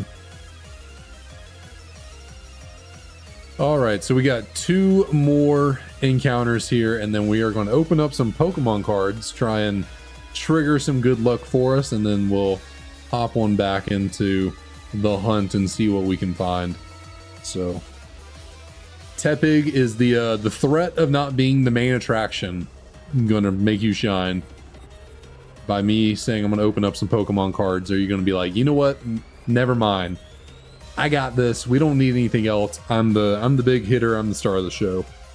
So let us see. Let us see. We do have a female Tepig on the Japanese DS. Always said that's where and how we're going to get the shiny. So we'll check out our male one over here on the English copy. Of course, not a shiny, but over yonder this way. Yeah, what do you know? Not a shiny. Such a surprise. Wow, could have never seen that coming. All right, so we are at 7,200 encounters. So how do I want to get this out of the way? So, trying to think. Let's move DSs up a little bit. I guess I'll move this camera out of the way somewhat. Probably bring my microphone down. Probably just switch over here like this, get nice up and close and personal with everyone. Hi, how's it going? Get a much better look at what's going on back here. I'm being really awkward about this right now. I don't know why. We're just going to open this box. So let's rip right into this. Right here. Oh, don't want to be too loud for y'all. Throw you down, just put you over there. Let's see, should we take a look? These aren't even promos, they're just regular cards from the sets, so yeah, not even worth looking at. We can at least look at the jumbo one. Very nice, very big, very cool. So let's see, we got a number of, we got 2 Lost Origin, we got 4 Astral Radiance, and then we have 2 Fusion Strikes. So let's see, how do we want to go about opening these? I think we'll do, let's see. We will do 1 Fusion Strike, then 1 Lost Origin.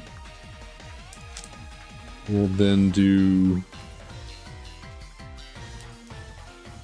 2 Astral Radiance, the next Fusion Strike, 2 Astral Radiance, and then the final Lost Origin. How about that? Doesn't really matter, but that's what we're going with. So I don't want to do this. I guess I'll open it up on camera so you can see what I got going on here. I think this is the Honestly, it's been so long since I opened Sword and Shield, I don't remember what the code card indicates. So if this is good or bad, the code card, I don't know. I don't remember.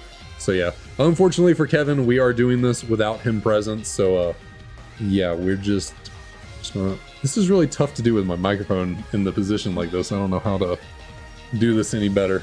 I guess I'll try and go over the mic a little bit, see what we can do like this perhaps.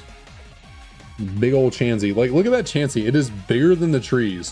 Why is it so massive?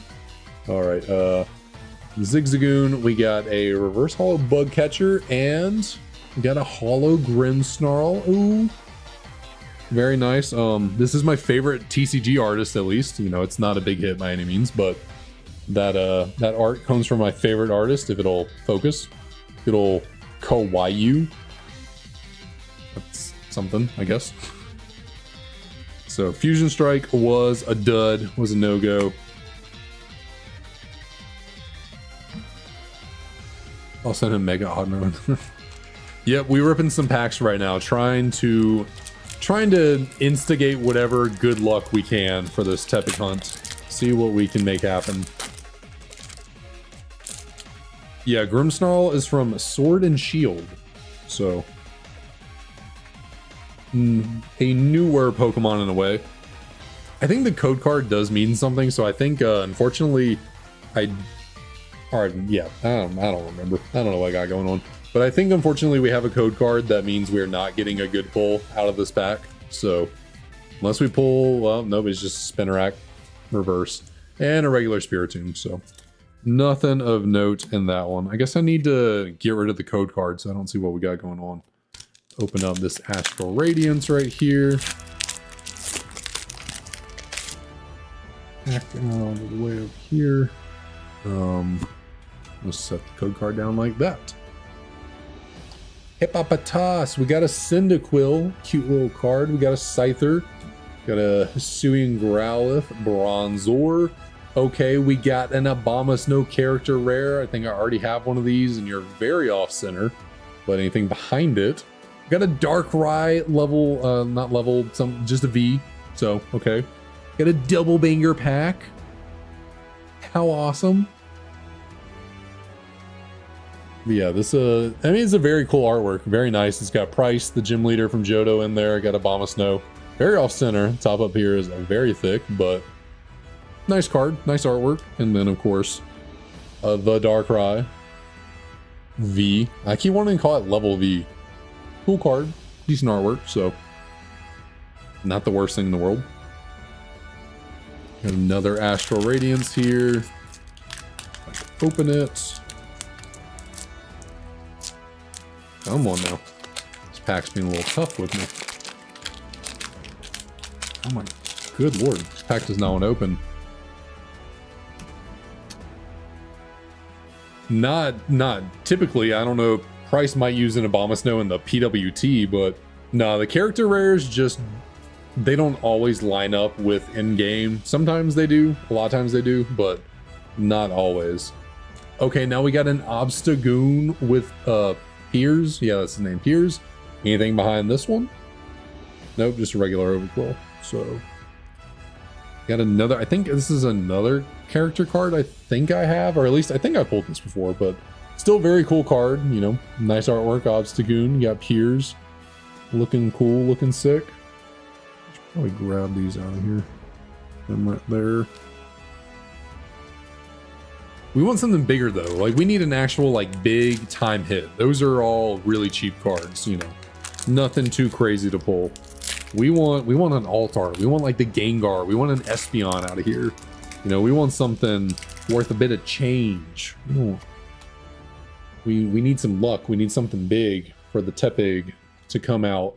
So Minun, we got the Ball Toy, Galarian Corsola, we got Quillfish. Cute little Meryl card, very nice artwork. Oh. We got a Crabominable V full art. Yay! Exactly what the Tepig doctor ordered. A I actually really do like Crabominable. I know a lot of people hate on it, but I actually think I actually kind of like it. It's just this card is not anything too crazy to write home about. So we got another Astral Radiance here.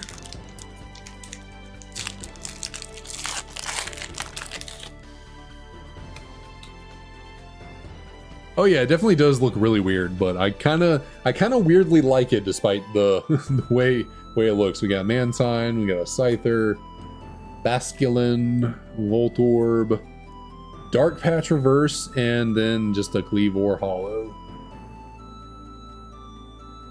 Alright, we got 2 more packs to pull something worthwhile. Tell Tepig that it is time for a big day. So 1 more Astral Radiance here. Got a Bergmite, got another Scyther, got another Basculin, Galamiao, another Voltorb, reverse Pseudo Awudo, and then Basculegion. Regular, non-hollow. Alright, 1 more pack, Lost Origin. This is a big one. This is a big one. We pulled the Giratina Alt Art. That would be next level insane. Probably biggest card I've pulled in 4 years if we pulled the Giratina Alt Art out this pack. So let's see if we can make some magic happen here. Got a Paris. Got the Inkay. Basculin, but a different artwork. We got Jinx. Got Makuhita. Got a Torkoal Reverse, and for the final rare, we got a Pyroar Hollow. Woohoo! Honestly, I don't think I've ever seen this card in this set before. Like, I do not remember Pyroar Hollow being... I'm very into Pokemon cards. I see a lot of these things, even the little regular old shitty hollows. I don't think I've ever seen this card before. I did not know this thing existed, so... Well, nothing too big and crazy on those packs. Quite unfort, but hey, I mean, we did better than nothing. You know, it could be worse. We got, you know, something at least. Oh, well, what can you do? We tried.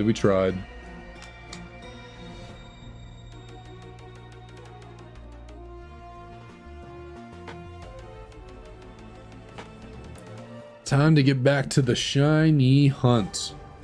Oh, wrong layout.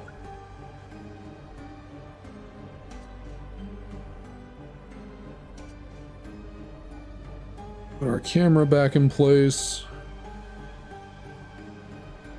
Get the screens all lined up as best as I can.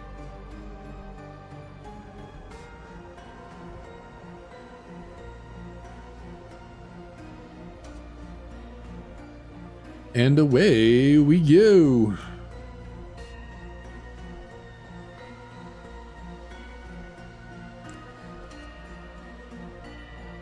Yeah, nothing we pulled there was good. At least not good in terms of value. Well, playability, I mean, I don't think none of these sets are not playable anymore. They are out of rotation, so...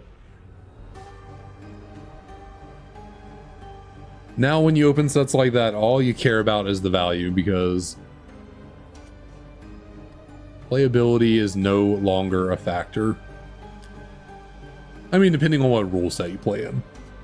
There might be some people that play where you can use a whole slew of cards from all over the years, but in the current meta format, you cannot use Sword and Shield cards anymore.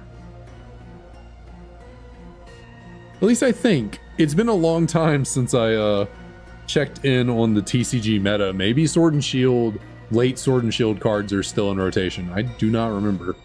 I would have figured by now they'd be phased out and it'd be fully Scarlet Violet, but I could be wrong. Maybe some of those cards are still in rotation in play.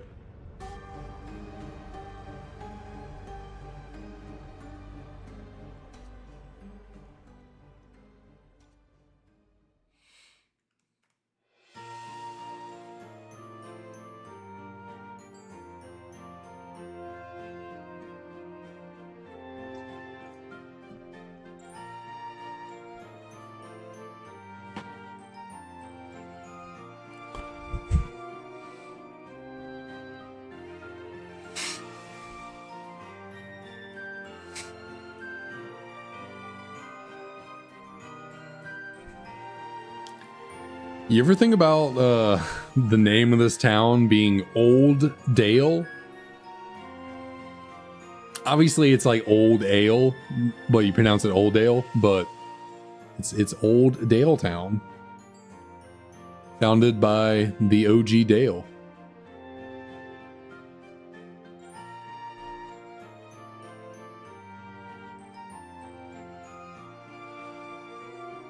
All right, Tepig, we tried to take your spotlight away from you. We tried opening some packs. We tried pulling some heat. Did not quite have the luck, so maybe bless us. Maybe, you know, bless up, give us a shiny. That would be quite nice of you. I do say so myself.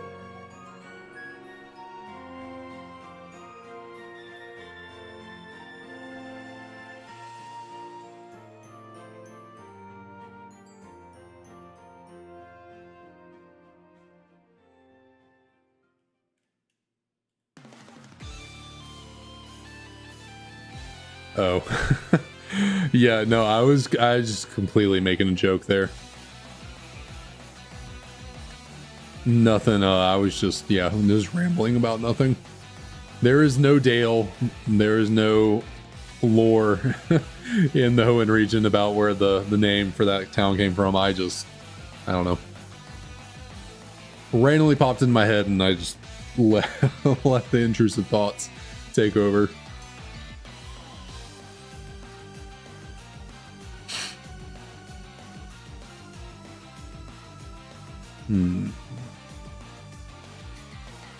You know what? We're going to switch over to our Japanese White 2 copy.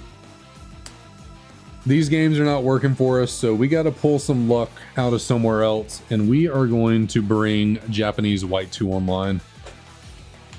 Switch things up. So I believe I'm going to take the English one out. So we'll get rid of English Black 2, and we will sub in Japanese White 2 to line up to the rotation. See what we can do here.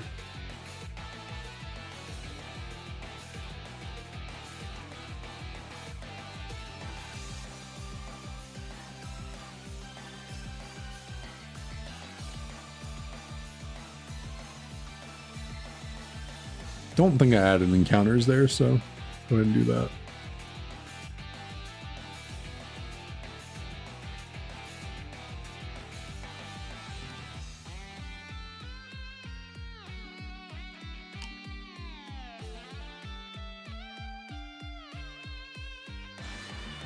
Damn, throat. Actually, I need to adjust you a tiny little bit. Oh, goodness gracious. Man. Yeah, going outside got me all thrown off. I was like really good before when we started, but having to get up and go out there just my like throat swollen a little bit. It's just weird. Down here through my neck. Kind of like massage it a little bit. It's the joys of getting older. You get stuff like that dealing with. Yeah, I have no idea how they come up with the town and city names and all that for the games. I'm sure there's got to be some kind of inspiration for them. Some deeper meaning outside of just throwing words and letters together.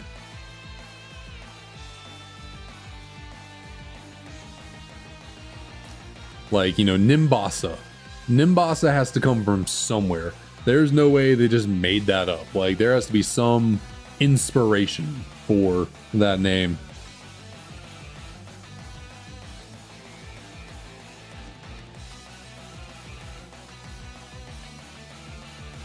And I guess they could always just just throw some letters together and call it a day. Be like, okay, that's a new word. That is a city.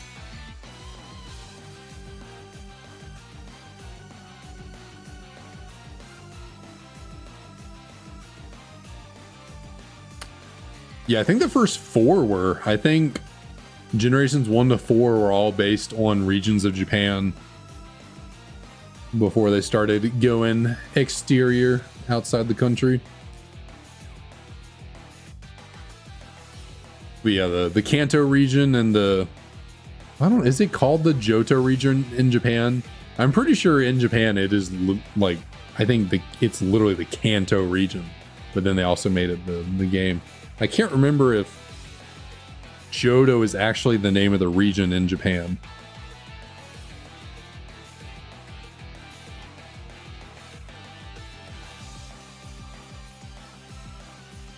I know it's based on a region of Japan, but don't know if it's actually just straight up the name of that region.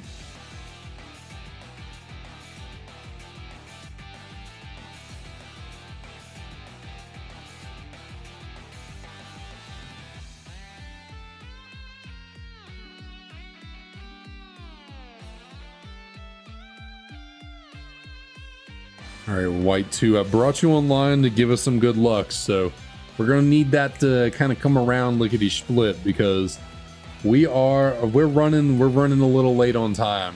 Why did I say time like that? My inner country came out. We're running a little late on time.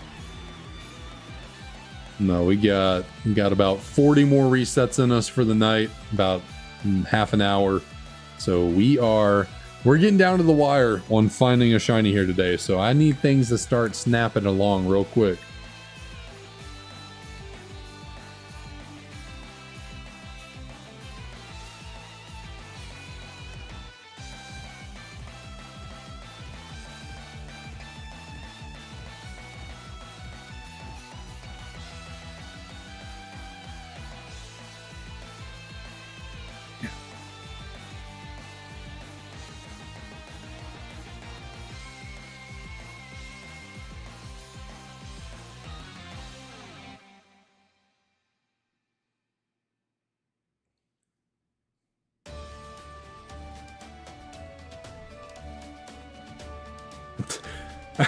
I am so just used to this Tepig not showing up and having to reset the game.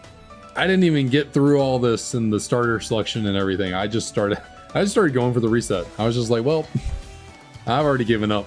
Resetting the game.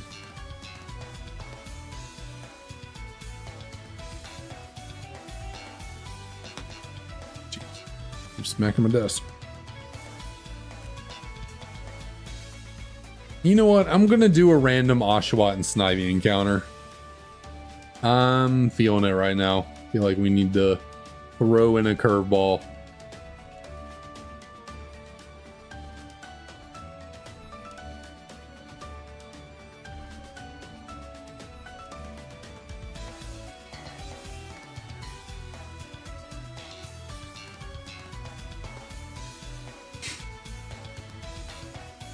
And I'm thinking we're gonna do Snivy and White 2 and Oshawott and Black 2. That feels like it fits. I don't know what it is, but Snivy feels very much at home in the game of White 2, whereas Oshawott feels like Black 2 is where it really belongs. So we'll go there. No nicknames. Let us see these little babies. Hopefully they are shiny.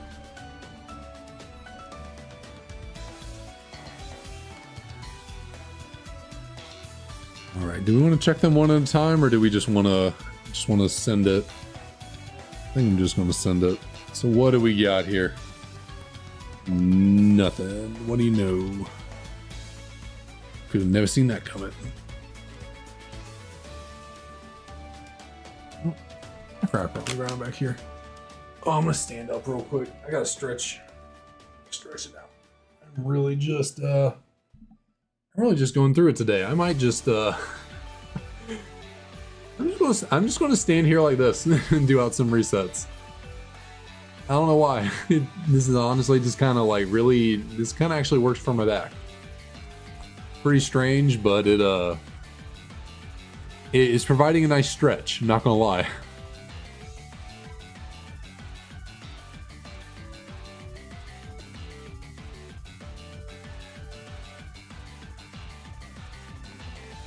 But that's the point. You're supposed to be weak to them, not strong. They can't be an imposing threat against you if they aren't super effective against you.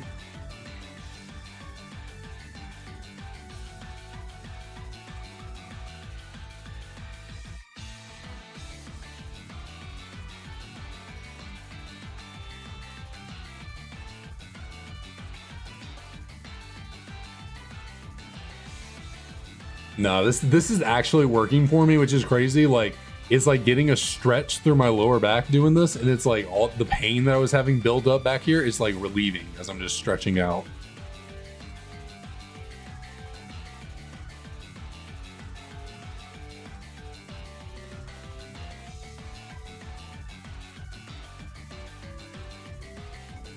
It is oddly working.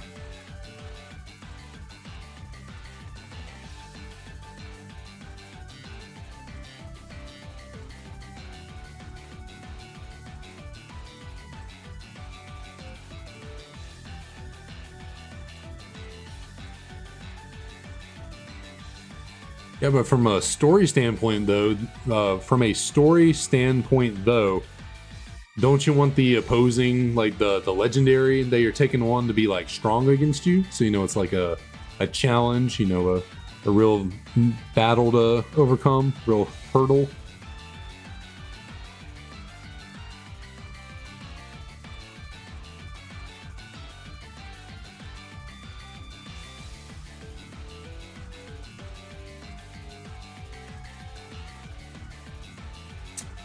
Oh, I have a standing desk. I could totally raise this thing up and not be bent over like this for doing this, but one, if I did the standing desk, I would have to unplug my light up here because the cord isn't quite long enough for it to stretch from the computer once the desk stands up, and kind of just don't feel like doing all that. So I'm just gonna leave it where it is right now. I guess I could bring it up a little tiny bit so I'm not so hunched over. I guess I'm not going to go all the way up.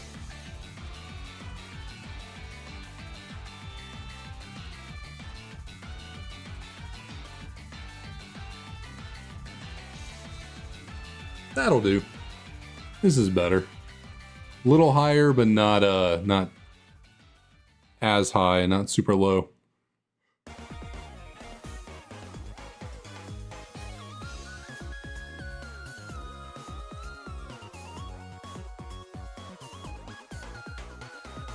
But no, we're just talking from a purely like story standpoint. Like, you know, as the protagonist, it's like, you know, for a more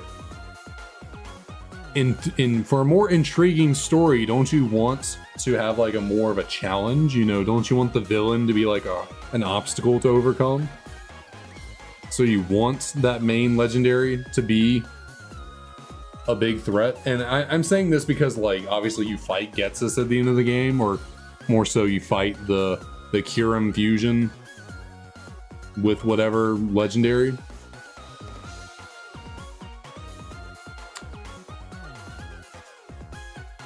But yes, if you wanna be competitive, if you wanna, you know, win the battle, certainly you want to have the Pokemon that resist them.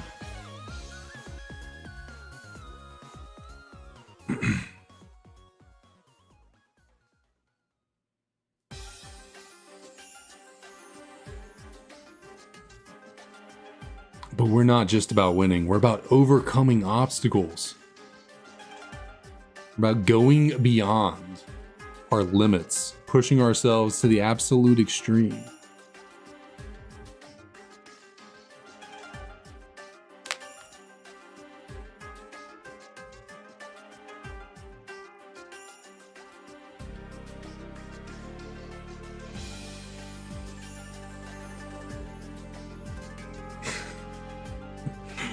I just look down and my head's completely cut off. It's just torso.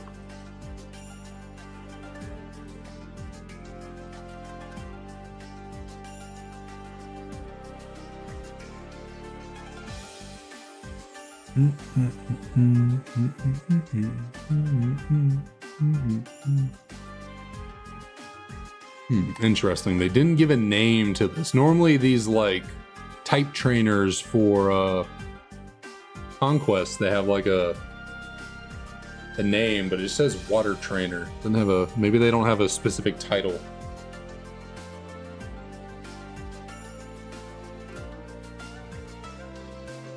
For the water trainer, whereas they have a title for the other ones, I do not know.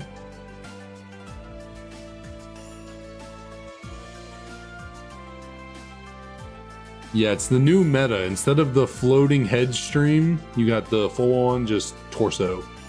Nothing else.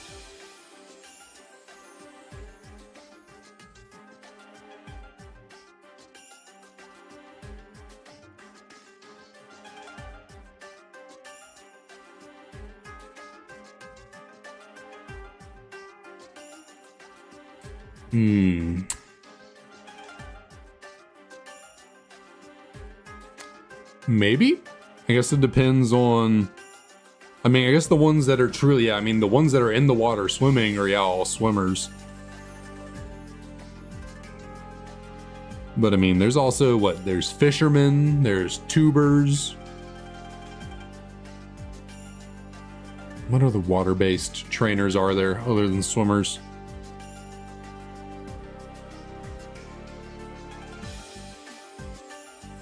Swimmers, fishermen, tubers.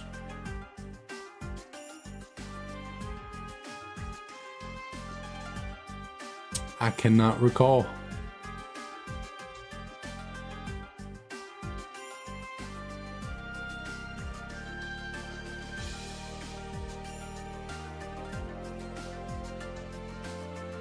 Let's do... What if I go... What if I'm down here now? I'm just... This is the state I'm in with a hunt that is not even at odds yet. I am... Instead of... I went from sitting to standing hunched over to now I'm like, oh, what if I get on my knees? This is just the state I'm in. Going this long with the hunt. And we're not even at odds yet. Like... What am I going to do when we get a hunt that goes like... 15k to the encounters? I'm just gonna lose all sanity at that point. Just gonna go completely crazy.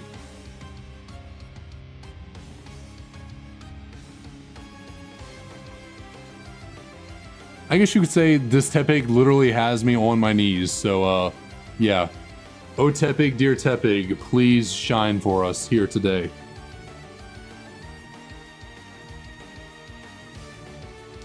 Damn, didn't work.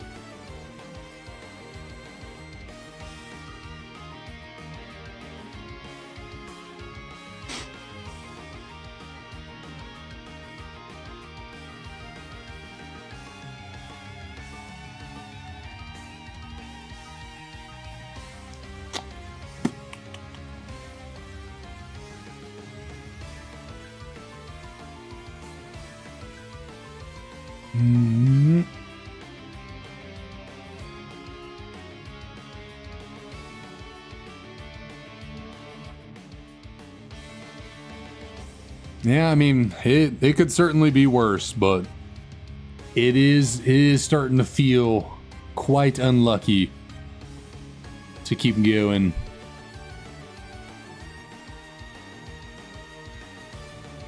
But we shall persevere and we shall push through. Because the Shiny Tepig will be worth it once it becomes an Embor.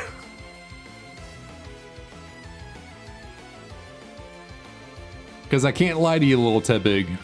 Little friend right here. You ain't nearly as cool looking as your older self. We will very much be looking forward to the day we not only get a Shiny Tepig, but we can make it an Embor too.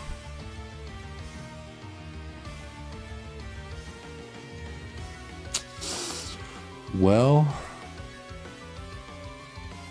It's too late now to abandon ship. Tepig is still the way we're going. Can't ditch to Oshawott now.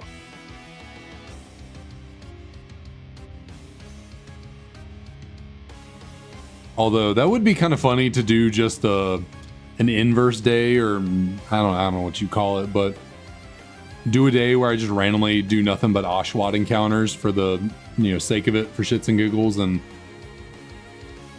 almost just see it now. Do a random Oshawott day and end up with a shiny.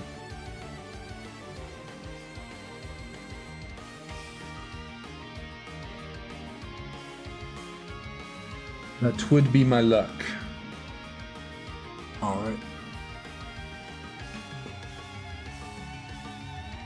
We're coming back down. Now after doing all that, my back feels better. We can get situated in a normal position again.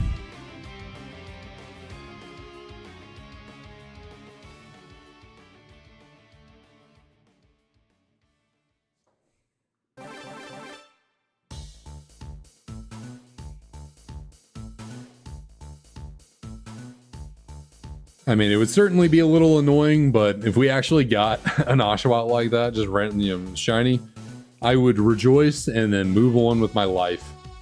The Tepig Hunt would be done, and we would just take defeat and say, you know what, Oshawott was the true king all along. But we're never going to experience that because we're never going to do an all Oshawott day because I'm going to be stubborn and just keep throwing my head at the wall for this little pig.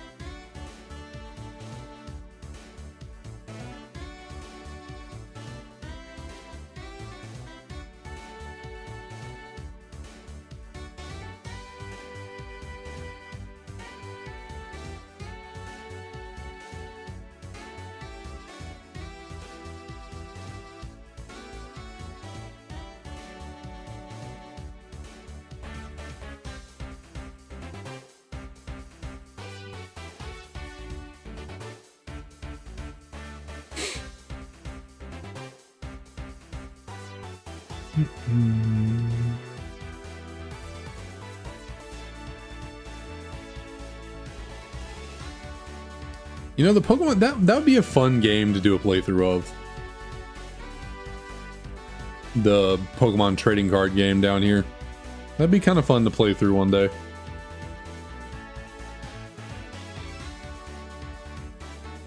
Honestly, I should probably just do it in my free time, just to do it, because I have the game physically, you know, on cartridge. I just need to not be lazy and just play it. Actually, I have the game in Japanese too. I forget where I found it. I think, where did I buy the initial one? I'm thinking Second and Charles had to have had it. One of them, I can't remember, but I know I bought them both in store randomly. Why a store where I do not remember where I was, but why a store just randomly had the Japanese version of the Pokemon TCG game? I don't know, but they did. And I was like, oh, that's cool. Cop. That was kind of cringy. I don't like that. I'm gonna never say that again. I'm never saying that again. I didn't enjoy that.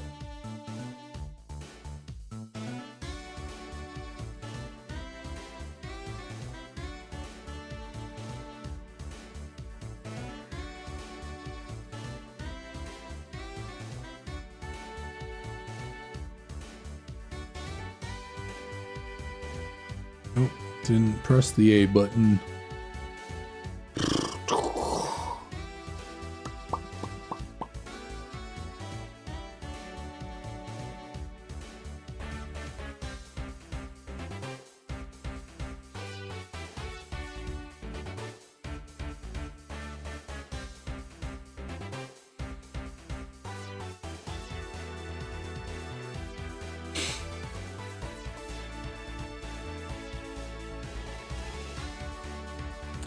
Was there? I don't even remember. Was there a Pokemon game?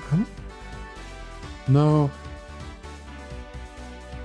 I don't know why I was thinking recently I bought a Pokemon game from a store. Like a Second and Charles type store. What am I thinking of? Man, I know I bought that little Charizard Burger King Gold toy thing, but why am I feeling like there was a game? Did I pick up a game recently? I just cannot remember. I don't know. I feel like I'm going insane. Like, I feel like there's something I'm forgetting and I just cannot place a finger on what it is.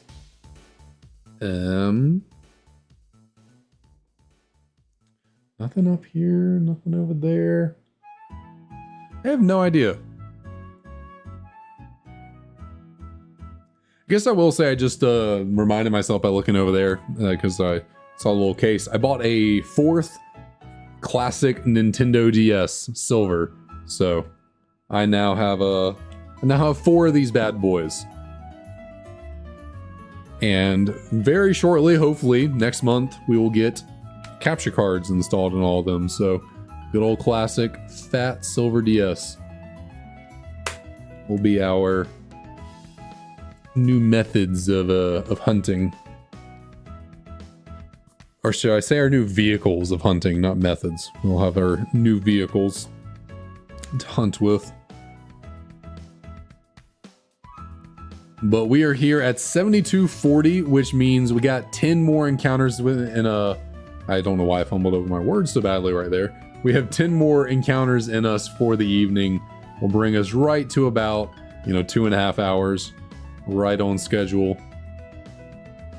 So we will check these 10 out, and hopefully Tepig has just been blue balling us, and we will find the shiny here at the very end. Not with these two, though.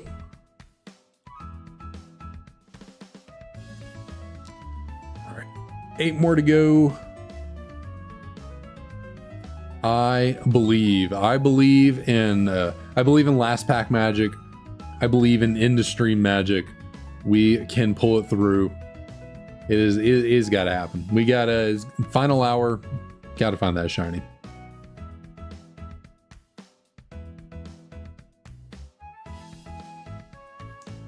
So let's see, Bianca, if you could not take forever. Imagine how fast this hunt could have gone through if we didn't have to sit through 30 seconds of cutscene every time we wanted to choose a starter.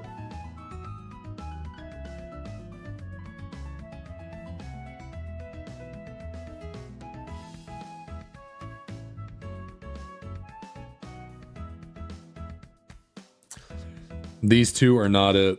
These two are not it. 6 more to go. Hey, 6 is a lucky number? Maybe?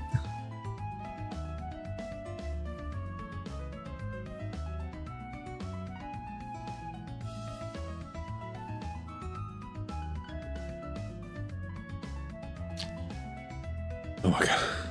And it's not just Bianca, like it's the resetting too. It's the game having to start over, it's the season popping up. It's just like, man, resets in this game are a time consumer, aren't they? Let us see. Come on, Bianca. We don't need to pause so long on the screen. Like we can start getting through the text a little faster. Come on now.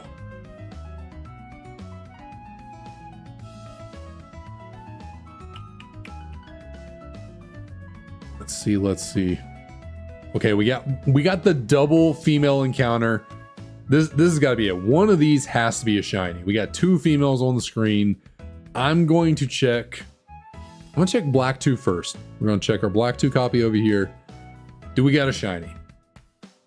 No, that is all right. Because our female Tepig over here on our White 2, this is a Black 2 Living Dex video, or stream, hunt, whatever you want to call it.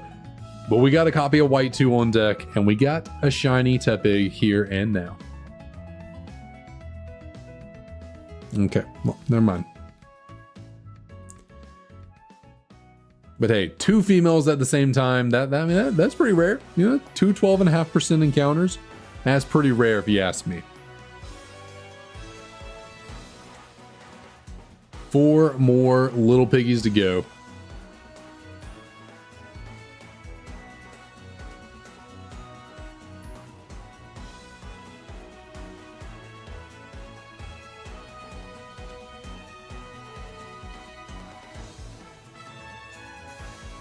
Bianca, come on, bless up, show me the money.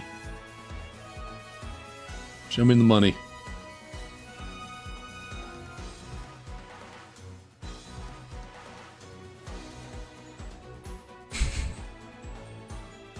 You're not wrong. Context is important in that. Let's see, these are now we got two males at the same time. All right, we will just check you simultaneously. Not shinies, damn it. Come on. All right, we have 2 more to go until we hit 7,250 total encounters for our Tepig Hunt. The last 2 to make history. Give us this dang shiny pig.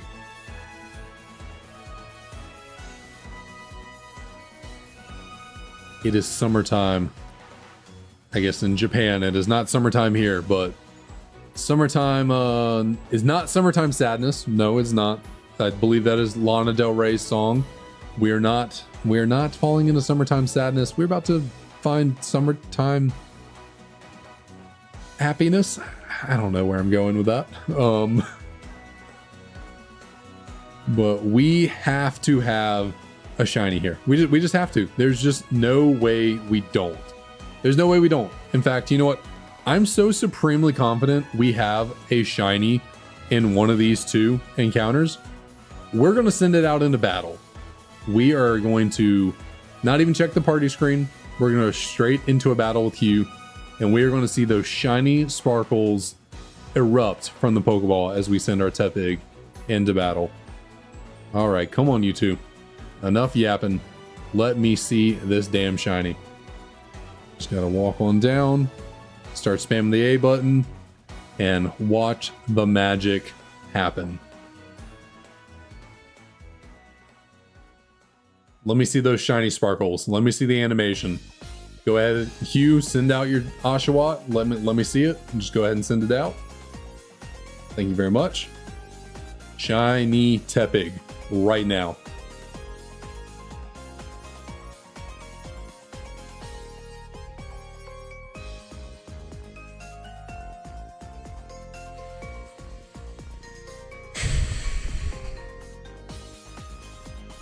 Well, oh man.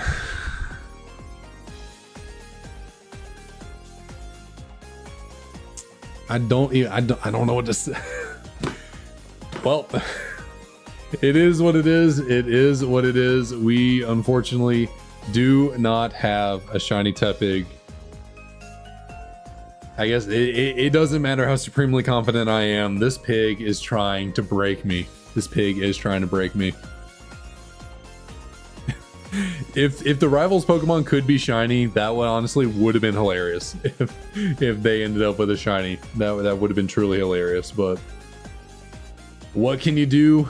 It's another day. The grind continues. So once again, thank you as always to everyone for coming on out as we try and get this dang pig. But we unfortunately we're not able to, and we will not have another crack at this shiny Tepig until this coming Sunday, I should say. So we got our special Halloween shiny hunt next, whether that's tomorrow or Thursday, have not decided fully yet, but we got that on deck. Get some nice spooky ghosts and goblins and ghouls in our shiny hunting, and Friday we'll be back with some Emerald Sea Glass, if I can say that correctly. Emerald Sea Glass. Yeah, I will I'll see y'all there for that.